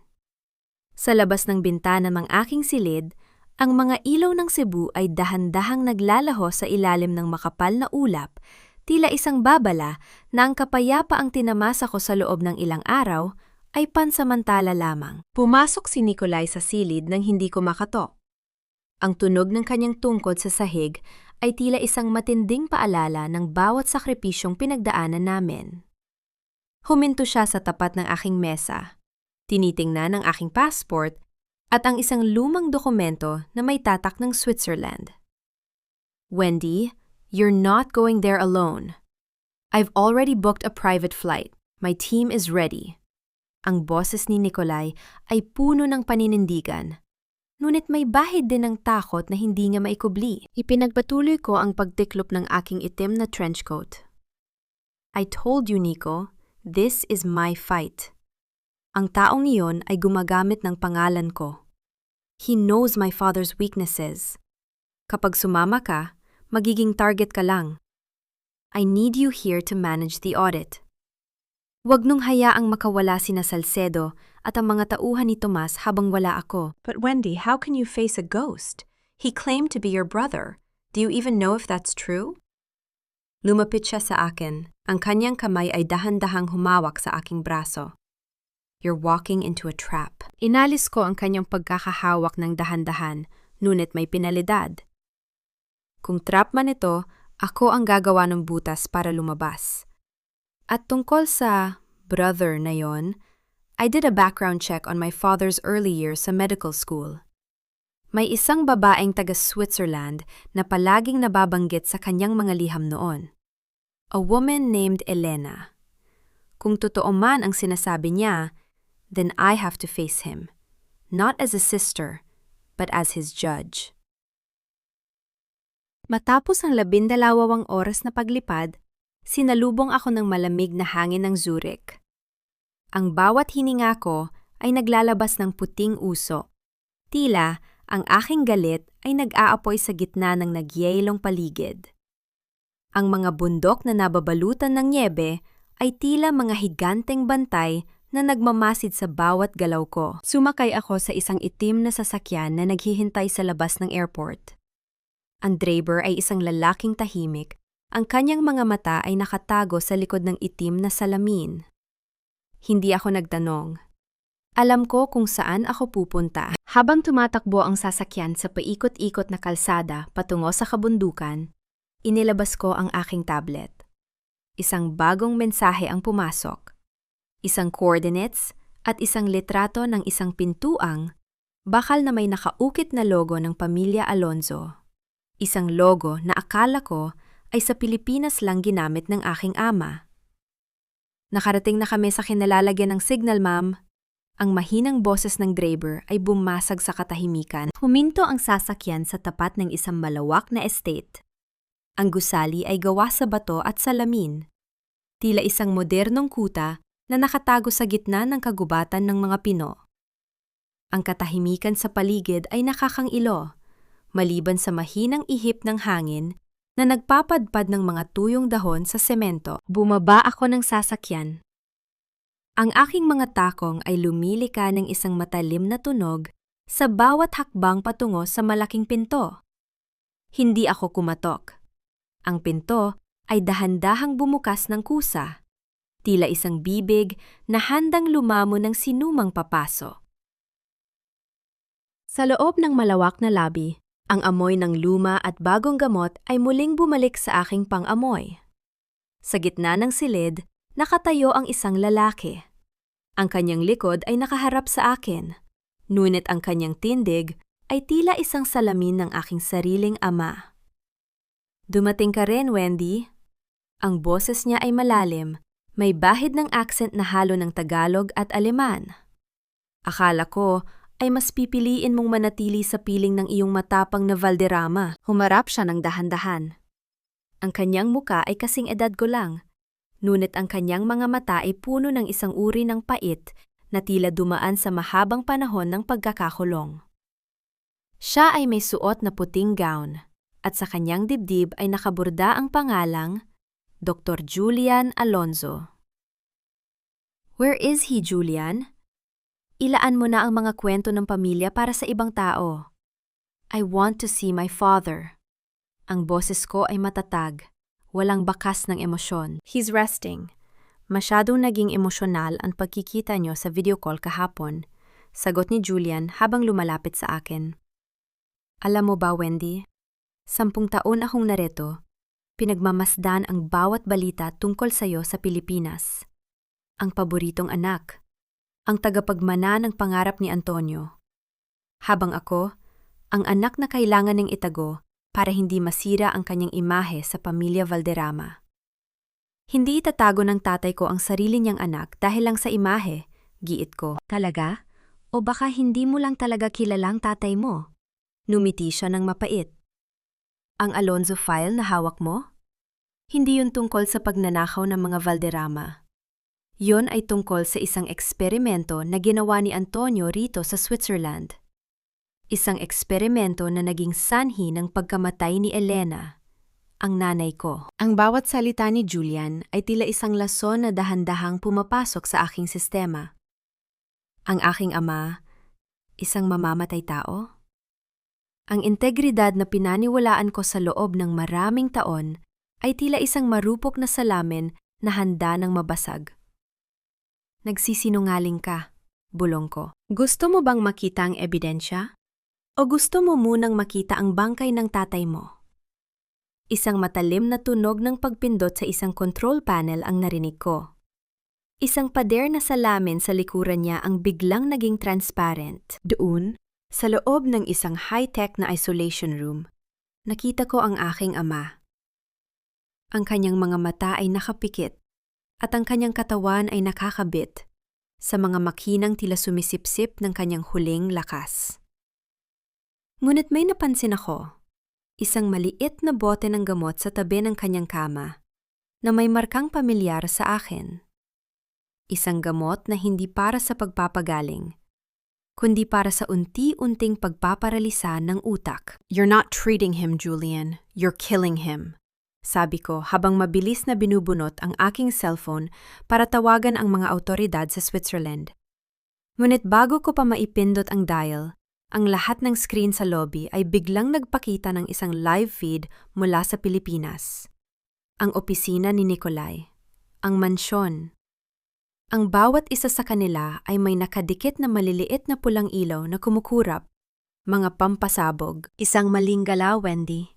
At ang iyong mahal na Nicolai at ang lahat ng pinaghirapan mo sa Pilipinas ay sasabog sa loob ng 1 minuto. Banta ni Julian. Ang kanyang muka ay tila isang demonyong nagtatagumpay. Ibigay mo sa akin ang encryption key ng Alonzo file. I want the research data. I want to finish what Antonio started. And I want to be the one to rule the medical world. Naramdaman ko ang paglamig ng aking mga kamay. Nakataya ang buhay ng aking ama sa harap ko, at ang buhay ni Nicolai sa kabilang panig ng mundo. Ang bawat tibok ng aking puso ay tila isang countdown patungo sa pagkawasak. Tumingin ako kay Julian. Pagkatapos ay sa aking ama na tila naghihingalo na. Ang aking isip ay mabilis na nag-iisip ng isang paraan. Isang butas sa bitag na ito. Ang encryption key ay hindi nakasulat sa kahit anong papel, Julian. Sabi ko sa isang mahinang boses habang dahan-dahan akong lumalapit sa control panel. It's biometric. It's my DNA. Then come here. Scan your hand. Utos niya. Ang sakim sa kanyang mga mata ay hindi na maitago. Inilagay ko ang aking kamay sa scanner. Ngunit bago pa man ito makapag-process, bumulong ako sa aking rilo. Nico, execute Protocol 0. Now! Isang nakakabinging tunog ng static ang pumuno sa lobby. Ang lahat ng monitor ay biglang namatay, at ang mga pulang ilaw sa feed mula sa Pilipinas ay nawala. Sa halip, isang mensahe ang lumabas sa screen ni Julian. System override. Property of Valderrama Alonso Security. What did you do? Sigaw ni Julian, habang pilit na pinipindot ang mga keys sa kanyang panel. The bombs were fake, Julian. Nikolai found your agents hours ago. You're not the only one who knows how to play with shadows. Sabi ko habang buong lakas kong itinulak ang isang mabigat na upuan patungo sa kanya. Ngunit sa gitna ng aming pagtatalo, isang malakas na tunog ng alarm ang umalingaw-ngaw mula sa kwarto ng aking ama. Ang graph ng kanyang tibok ng puso sa monitor ay naging isang diretsyo at mahabang linya. No! Sigaw ko. Mabilis akong tumakbo patungo sa pinto ng isolation room. Ngunit mabilis na humaring si Julian, may hawak na isang scalpel. Kung hindi ko makuha ang data, walang makakakuha sa inyo. Sa labas, ang tunog ng papalapit na mga helicopter ng Swiss Police ay tila isang malapit na pag-asa. Ngunit sa loob ng silid na ito, ang kamatayan ay tila mas mabilis kaysa sa katarungan. Ang lalaking nag-akalang ang dugo ay sapat na dahilan para sa isang huwad na katapatan ay nauwi sa sarili niyang bitag. Akala ni Julian ay sapat na ang kanyang mga banta para yumuko ako. Ngunit nakalimutan niya ang isang mahalagang bagay. Ako ay isang Alonzo na hinubog ng bawat pagsubok, habang siya ay isang aninong na buhay lamang sa inggit. Sa huling sandali ng kanyang desperasyon, ipinakita ko sa kanya na ang tunay na kapangyarihan ay hindi nakukuha sa pananakit, kundi sa pagpili kung sino ang dapat mabuhay at sino ang dapat mabulok sa sarili nilang kahihiyan. Ngayon, habang pinapanood ko ang kanyang pagbagsak, tanging ang lamig ng katarungan ang nananatili sa aking puso. Ang mahaba at nakakangilong tunog mula sa heart monitor sa loob ng isolation room ay tila isang matalim na karayom na tumutusok sa aking pandinig. Ang tuwid na pulang linya sa screen ay isang deklarasyon ng kamatayan na ayaw kong tanggapin. Sa gitna ng kaguluhan, ang amoy ng ozone at ang lamig ng aircon ay naging mas matindi, tila bawat hibla ng aking katawan ay nagyeyelo sa takot na baka huli na ang lahat. Ngunit sa halip na sumigaw, lalong naging matalas ang aking pandama. Tiningnan ko si Julian. Ang kanyang mukha ay hindi na nagpapakita ng tagumpay. Sa halip, nakita ko ang isang bata na natatakot sa sarili niyang gawa. Ang hawak niyang scalpel ay nanginginig. Ang liwanag ng mga fluorescent na ilaw ay sumasalamin sa talim nito. Look at what you've done, Wendy. Pinatay mo siya. You chose your Valderrama over your own father. Ang boses ni Julian ay matinis, puno ng isang uri ng kabaliwan na nanggagaling sa matinding pagkatalo. Hindi ako ang pumatay sa kanya, Julian. Ikaw. Ang boses ko ay mababa. Bawat salita ay may bigat na isang hatol. You were so obsessed with the data that you forgot the patient. Inubos mo ang kanyang lakas para sa isang research na hindi mo naman kayang tapusin. Doktor ka, Julian, but you're a failure in humanity. Sa isang mabilis at kalkuladong galaw, hinarap ko siya. Hindi ako gumamit ng dahas. Sa halip, ginamit ko ang aking kaalaman sa anatomy. Habang akmang susugod siya ng walang direksyon, mabilis kong hinawakan ang kanyang pulso sa isang particular na pressure point na agad na nagdulot ng pansamantalang paralisis sa kanyang kamay. Ang scalpel ay nahulog sa sahig. Lumika ng isang matunog na kalansing na tila hudyat ng kanyang pagbagsak. Hindi ko na siya hinintay na makabawi. Mabilis kong pinindot ang emergency override button sa isolation room. Bumukas ang makapal na pinto ng salamin nang may mahinang pagsitsit ng hangin. Pumasok ako sa loob, hindi bilang isang anak na nagdadalamhati, kundi bilang isang propesyonal na handang lumaban para sa buhay. Nico, are you there? Bulong ko sa aking relo habang mabilis kong sinusuri ang mga kable na nakakabit sa aking ama. I'm here, Wendy. The threats are neutralized. Ang mga tauhan ni Julian sa Pilipinas ay nasa kamay na ng mga pulis. Secure na ang mansyon at ang kumpanya. Please, save your father. Ang boses ni Nikolai sa kabilang linya ay tila isang angkla na nagpapanatili sa akin sa gitna ng bagyo. I'm on it, sagot ko. Nakita ko ang maliit na switch sa likod ng monitor. Hindi patay ang aking ama. Pinatay ni Julian ang audio at visual feed ng monitor para takutin ako. Ang puso ni Papa ay tumitibok pa rin, mahina, ngunit naroon. Isang mahinang ritmo ng pag-asa sa ilalim ng kanyang tuyot na balat. Hinarap ko si Julian na ngayon ay nakasandal na sa pader. Pilit na hinihilot ang kanyang kamay habang ang mga luha ng puot ay gumugulong sa kanyang pisngi. Ang mga puting ilaw ng helicopter sa labas ay nagsimulang pumasok sa loob ng gusali. Tila mga mata ng katarungan na hindi na mapipigilan. The police are here, Julian. Your career, your research, and your life as Dr. Alonzo ends today, sabi ko habang dahan-dahan kong inaayos ang kumot ng aking ama. Ang aking kamay ay dumaan sa kanyang noo. Isang sandali ng init sa gitna ng lahat ng lamig. Hindi ito ang katapusan, sigaw ni Julian. Ngunit ang kanyang boses ay tila isang bulong na lamang sa gitna ng ingay ng mga sirena. Bumukas ang malaking pinto ng lobby at pumasok ang mga Swiss Tactical Police. Ang tunog ng kanilang mabibigat na sapatos at ang awtoridad sa kanilang mga boses ay nagpatahimik sa buong estate. Pinanood ko silang itayo si Julian at lagyan ng posas. Ang mukha niya ay puno ng kahihiyan. Ang dating mapagmataas na tindig ay tila isang basang papel na nawalan ng hugis. Bago siya tuluyang ilabas, lumapit ako sa kanya. Ang aking mukha ay tila isang pader ng yelo. Isang malakas na sampal ang dumapos sa kanyang mukha. Isang sampal na hindi nanggaling sa galit, kundi sa katotohanan. That's for using my name. And this, bulong ko habang ipinapakita ko sa kanya ang tablet na naglalaman ng bawat transaksyon at krimen niya, is for my father. Nang mailabas na siya, naiwan akong mag-isa sa tabi ng aking ama. Ang katahimikan sa loob ng isolation room ay muling nabuo.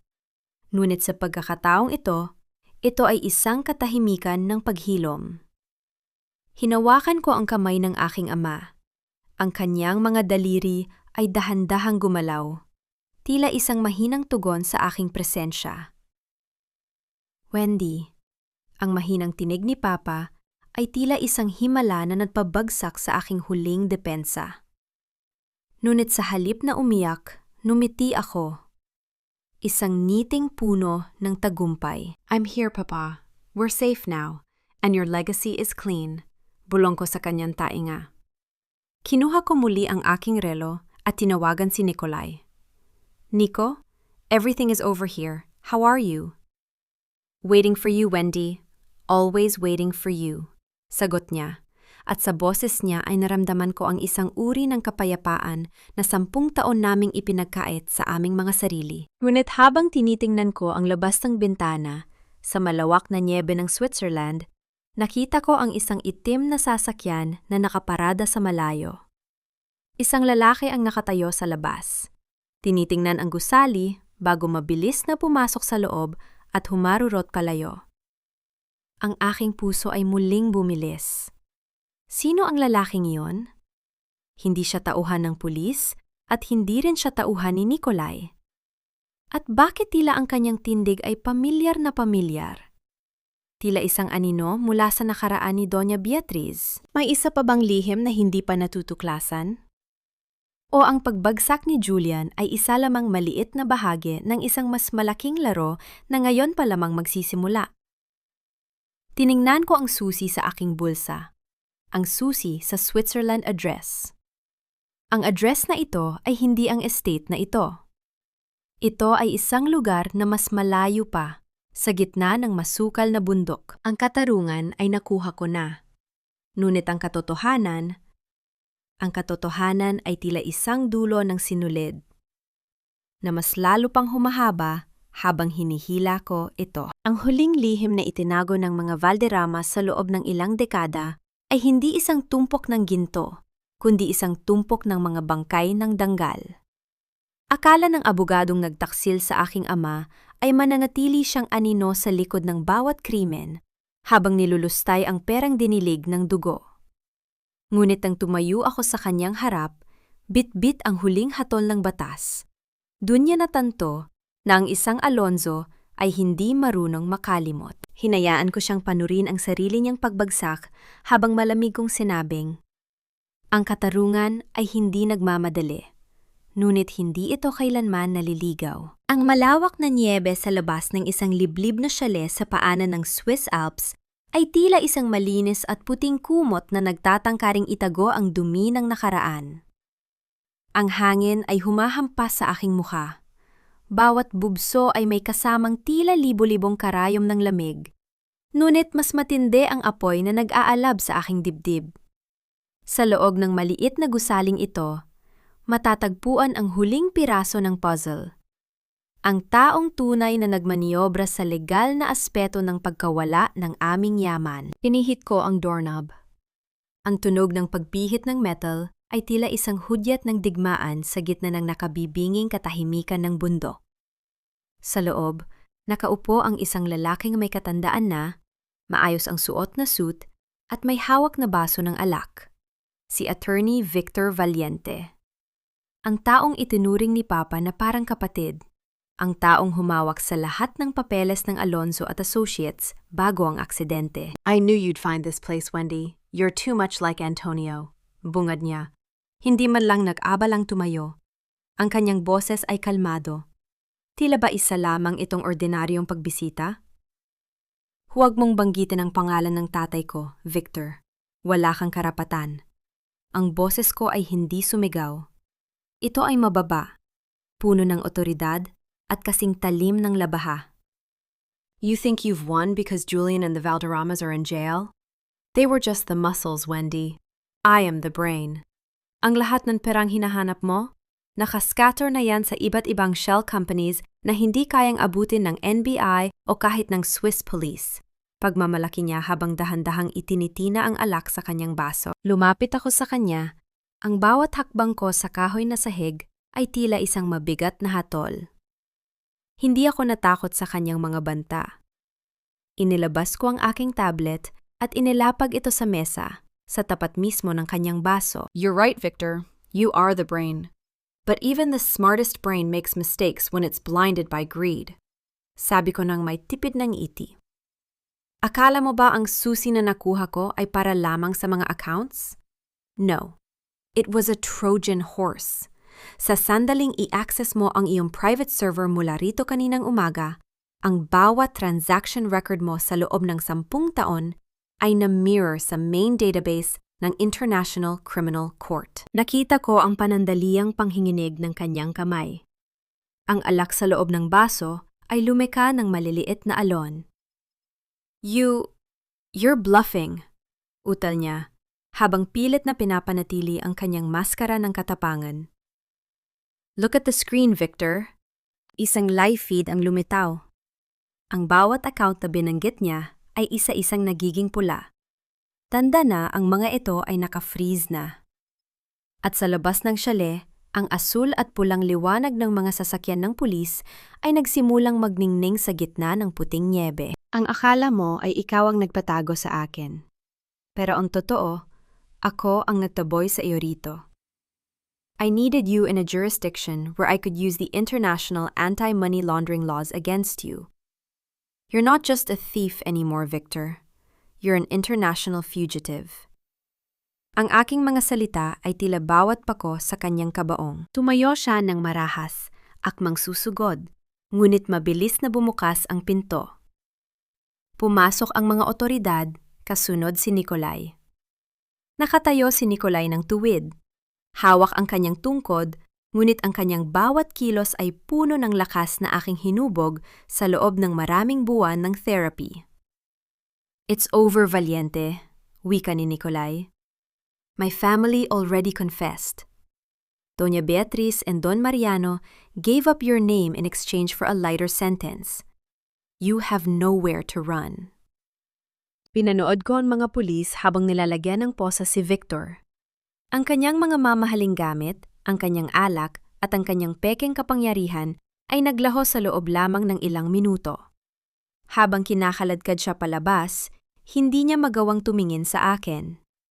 Ang hiya ay tila isang dambuhalang bigat na nakadagan sa kanyang balikat. Nang kami na lamang ang naiwan sa loob ng tahimik na chalet, lumapit sa akin si Nikolai. Ang amoy ng pine needles at ang init ng kanyang presensya ay nagbigay sa akin ng isang uri ng kapayapaan na matagal ko nang hindi nararamdaman. Wendy, you did it. Your father is clear. Ang pangalan niyo ay malinis na. Bulong ni Nikolai. Hindi ko lang ito ginawa para sa pangalan, Nico. Ginawa ko ito para sa katotohanan. Sagot ko habang nakatingin sa labas, kung saan ang araw ay nagsisimulang sumikat sa ibabaw ng mga bundok. What's next for us? Tanong niya. Ang kanyang boses ay puno ng pag-asa. The company is being restructured. The Alonzo Medical Foundation is now the major shareholder. You're the head of the most powerful medical group in the country. Hinarap ko siya. Tiningnan ko ang lalaking dati ay tiningnan ko ng may pagkamuhi. Ngunit ngayon ay naging katuwang ko sa paghahanap ng katarungan. Ang susunod, Nikolai, ay ang pagbubuo ng mga buhay na sinira ng mga magulang mo. Hindi ako babalik sa mansyon. I will build my own path. At ikaw? Kailangan mo ring patunayan na ikaw ay higit pa sa iyong apelido. I will, pangako niya. I will wait for as long as it takes. Because you didn't just teach me how to walk again, Wendy. You taught me how to live with honor. Hindi ko siya sinagot ng mga pangako ng pag-ibig, dahil ang aming kwento ay hindi nagsimula sa isang fairy tale. Nagsimula ito sa sakit, sa pagtatraidor, at sa dugo. Ngunit sa ilalim ng lahat ng iyon, may isang matibay na pundasyon ng respeto. Paglabas namin ng chalet, sinalubong kami ng malamig, ngunit sariwang hangin. Ang aking ama ay ligtas na sa Zurich, nagpapagaling sa ilalim ng pang-ang-alaga ng mga doktor na aking pinagkakatiwalaan. Ang mga Valderrama ay nahaharap sa habambuhay na pagkakakulong. At si Julian, siya ay magdurusa sa loob ng isang psychiatric facility na siya rin ang nagdisenyo para sa iba. Kinuha ko ang aking tablet at pinindot ang delete sa Alonzo file. Ang data ay nasa kamay na ng batas. Wala na akong dahilan para itago pa ang lason ng nakaraan. Let's go home, Nico. Sabi ko habang naglalakad patungo sa sasakyan. Habang papaalis ang aming sasakyan, tiningnan ko ang huling pagkakataon ang mga bundok ng Switzerland. Ang bawat nyebe na bumabagsak ay tila naghuhugas sa aking mga sugat. Ang batang babaeng umiyak sa kalsada ng Cebu, 10 taon na ang nakalilipas, ay wala na. Ang nakatayo ngayon ay isang babaeng may hawak ng sarili niyang mundo. Ang paghihiganti ay matamis sa simula, ngunit ang katarungan ang nagbibigay ng tunay na kalayaan. At sa wakas, malaya na ako. Ang bawat sugat na iniwan ng nakaraan ay hindi na mga bakas ng sakit, kundi mga medalya ng aking tagumpay. Akala ng mundo ay masisira ako sa ilalim ng bigat ng pagtatraidor, ngunit hindi nila alam na sa bawat paghampas ng alon, mas lalong tumitibay ang pundasyon ng aking pagkatao. Ngayon, habang nakatayo ako sa tuktok ng aking sariling imperyo, Hindi na ako ang babaeng nangangailangan ng tagapagtanggol. Ako na ang liwanag na nagbibigay ng pag-asa at ang boses na nagpapaalala sa lahat na ang tunay na kagandahan ng isang babae ay nanggagaling sa kanyang talino, dangal, at kakayahang bumangon ng mas matayog kaysa sa kanyang mga kaaway. Isang taon ang mabilis na lumipas mula nang huling lumapat ang aking mga paa sa malalamig na bundok ng Switzerland. Ngayon, ang mainit na simoy ng hangin sa Cebu ang yumayakap sa akin habang nakatayo ako sa harap ng bagong tayong Alonzo Medical Center. Ang gusaling ito ay hindi lamang gawa sa semento at salamin. Ito ay monumento ng katarungang ipinaglaban ko ng may luha at dugo. Ang bawat sulok nito ay amoy bagong pintura at pag-asa, malayo sa nakakasakal na amoy ng kasinungalingan sa mansyon ng mga Valderrama. Sa loob ng malawak na lobby, ang tunog ng masigabong palakpakan ng mga panauhin ay umalingaw-ngaw nang pumasok ako. Suot ko ang isang kulay asul na gown na kasing linaw ng langit, at ang bawat hakbang ko ay may kasamang tiwala na tanging ang isang babaeng malaya na ang makakapagpakita. Napapatingin ako sa isang malaking screen sa gilid ng hall kung saan ipinapakita ang mga balita sa telebisyon. Isang maikling ulat ang lumabas tungkol sa hatol ng korte. Si Doña Beatriz at Don Mariano ay pormal ng hinatulan ng habambuhay na pagkakakulong dahil sa multiple counts of fraud at murder. Si Tomas ay hindi na muling makakakita ng liwanag sa labas ng rehas. At si Julian ay nananatiling nakakulong sa isang pasilidad sa Switzerland. Ang kanilang mga yaman ay kinuha ng gobyerno at ibinigay sa mga biktima ng kanilang mga ilegal na aktibidad. Isang malalim na buntong hininga ang kumawala sa akin. Hindi ako nakaramdam ng galit. Tanging ang kapayapaan ng isang tapos na misyon. "You look stunning, Dr. Alonzo." Ang boses na iyon ay pamilyar, ngunit may bago itong tono. Isang tono ng isang lalaking natutong magpakumbaba. Humarap ako at nakita ko si Nikolai. Wala na siyang hawak na tungkod. Nakatayo siya ng matuwid. Ang kanyang tindig ay matatag at puno ng dignidad. Hindi na siya ang aruganteng tagapagmana. Siya na ngayon ang tumatayong chairman ng isang foundation na tumutulong sa mga taong may kapansanan sa paglalakad. "Nikolai, I'm glad you could make it." Sagot ko nang may tipid ngunit tunay na ngiti. Hindi ko palalampasin ang araw na ito. After all, you're the one who showed me that healing isn't just about the body, it's about the soul. Wika niya habang dahan-dahang kinuha ang aking kamay at hinalikan ito ng may matinding respeto. "I've cleared all the debts of the Valderrama name. The company is now a cooperative for the employees. I'm starting from scratch, Wendy, just like I promised." Mabuti kung ganoon, Nico. Dahil ang tunay na halaga ng isang tao ay hindi nasusukat sa laki ng kanyang bank account, kundi sa lalim ng kanyang integridad. Paalala ko sa kanya. Sa aming pag-uusap, lumapit sa amin ang isang lalaking may katandaan na.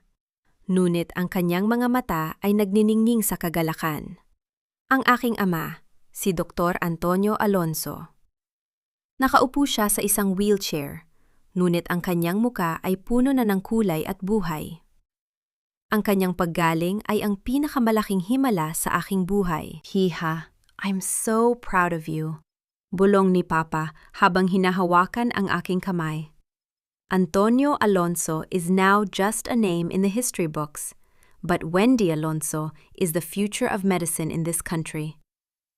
"Salamat, Papa. Para sa iyo ang lahat ng ito." Sagot ko habang hinahalikan ang kanyang noo. Nang matapos ang programa, lumabas ako sa balkonahe ng ospital. Pinagmasdan ko ang dagat ng Cebu na nagninining sa ilalim ng sikat ng araw. Naalala ko ang lahat ng hirap. Ang sampal ni Beatriz, ang pagtatraidor ni Camilla, ang takot sa bodega sa Switzerland, at ang bawat gabing inisip ko kung kailan matatapos ang sakit. Napagtanto ko na ang pagpapatawad ay hindi nangangahulugang kailangang kalimutan ang lahat o tanggapin muli ang mga taong nanakit sa iyo. Ang pagpapatawad ay ang pagpapakawala sa galit na kumukulong sa iyong puso upang magkaroon ng puwang para sa sarili mong kaligayahan. Pinatawad ko na ang mga Valderrama, hindi dahil karapat-dapat sila, kundi dahil karapat-dapat ako sa kapayapaan. Naramdaman ko ang pagtabi ni Nikolay sa akin. Hindi siya nagsalita. Pinanood lang namin ang alon na humahampas sa pampang. Sa sandaling iyon, alam kong mayroon pang pagkakataon para sa amin, ngunit hindi kami nagmamadali. Ang aming kwento ay hindi na tungkol sa pag-aagawan o paghihigante. Ito ay tungkol sa pagbuo ng isang bagong bukas. Handa ka na ba sa susunod na kabanata, Wendy? Tanong ni Nikolay. Ang kanyang mga mata ay nakapako sa malayo. Matagal na akong handa, Nico. Dahil ang katarungan ay nakamit na, at ang puso ko ay malaya na. Sagot ko. Tumingin ako sa kamera. Tila ba tinitingnan ko ang bawat babaeng nakikinig sa aking kwento. Huwag ninyong hayaang sabihin ng sinuman na kayo ay mahina dahil lamang kayo ay nagmamahal. Ang tunay na lakas ay ang pag-alam kung kailan dapat lumaban, kailan dapat tumayo, at kailan dapat talikuran ang mga taong hindi marunong magpahalaga sa inyo. Maging matatag, maging matalino, at higit sa lahat, maging inyong sariling tagapagligtas. Ang huling sikat ng araw ay nagbigay ng isang ginintuang liwanag sa aking paligid. Ang kwento ni Wendy Alonzo ay hindi natatapos sa isang wakas. Ito ay nagsisimula sa isang bagong umaga, isang umagang puno ng pag-asa, katarungan, at isang pag-ibig na hindi na kailangan pang patunayan sa pamamagitan ng sakit. Ang lahat ay posible, basta't meron kang paninindigan. At sa huling pagkakataon, ang pangalang Alonzo ay umalingaw-ngaw, hindi bilang isang biktima, kundi bilang isang reyna ng sarili niyang tadhana.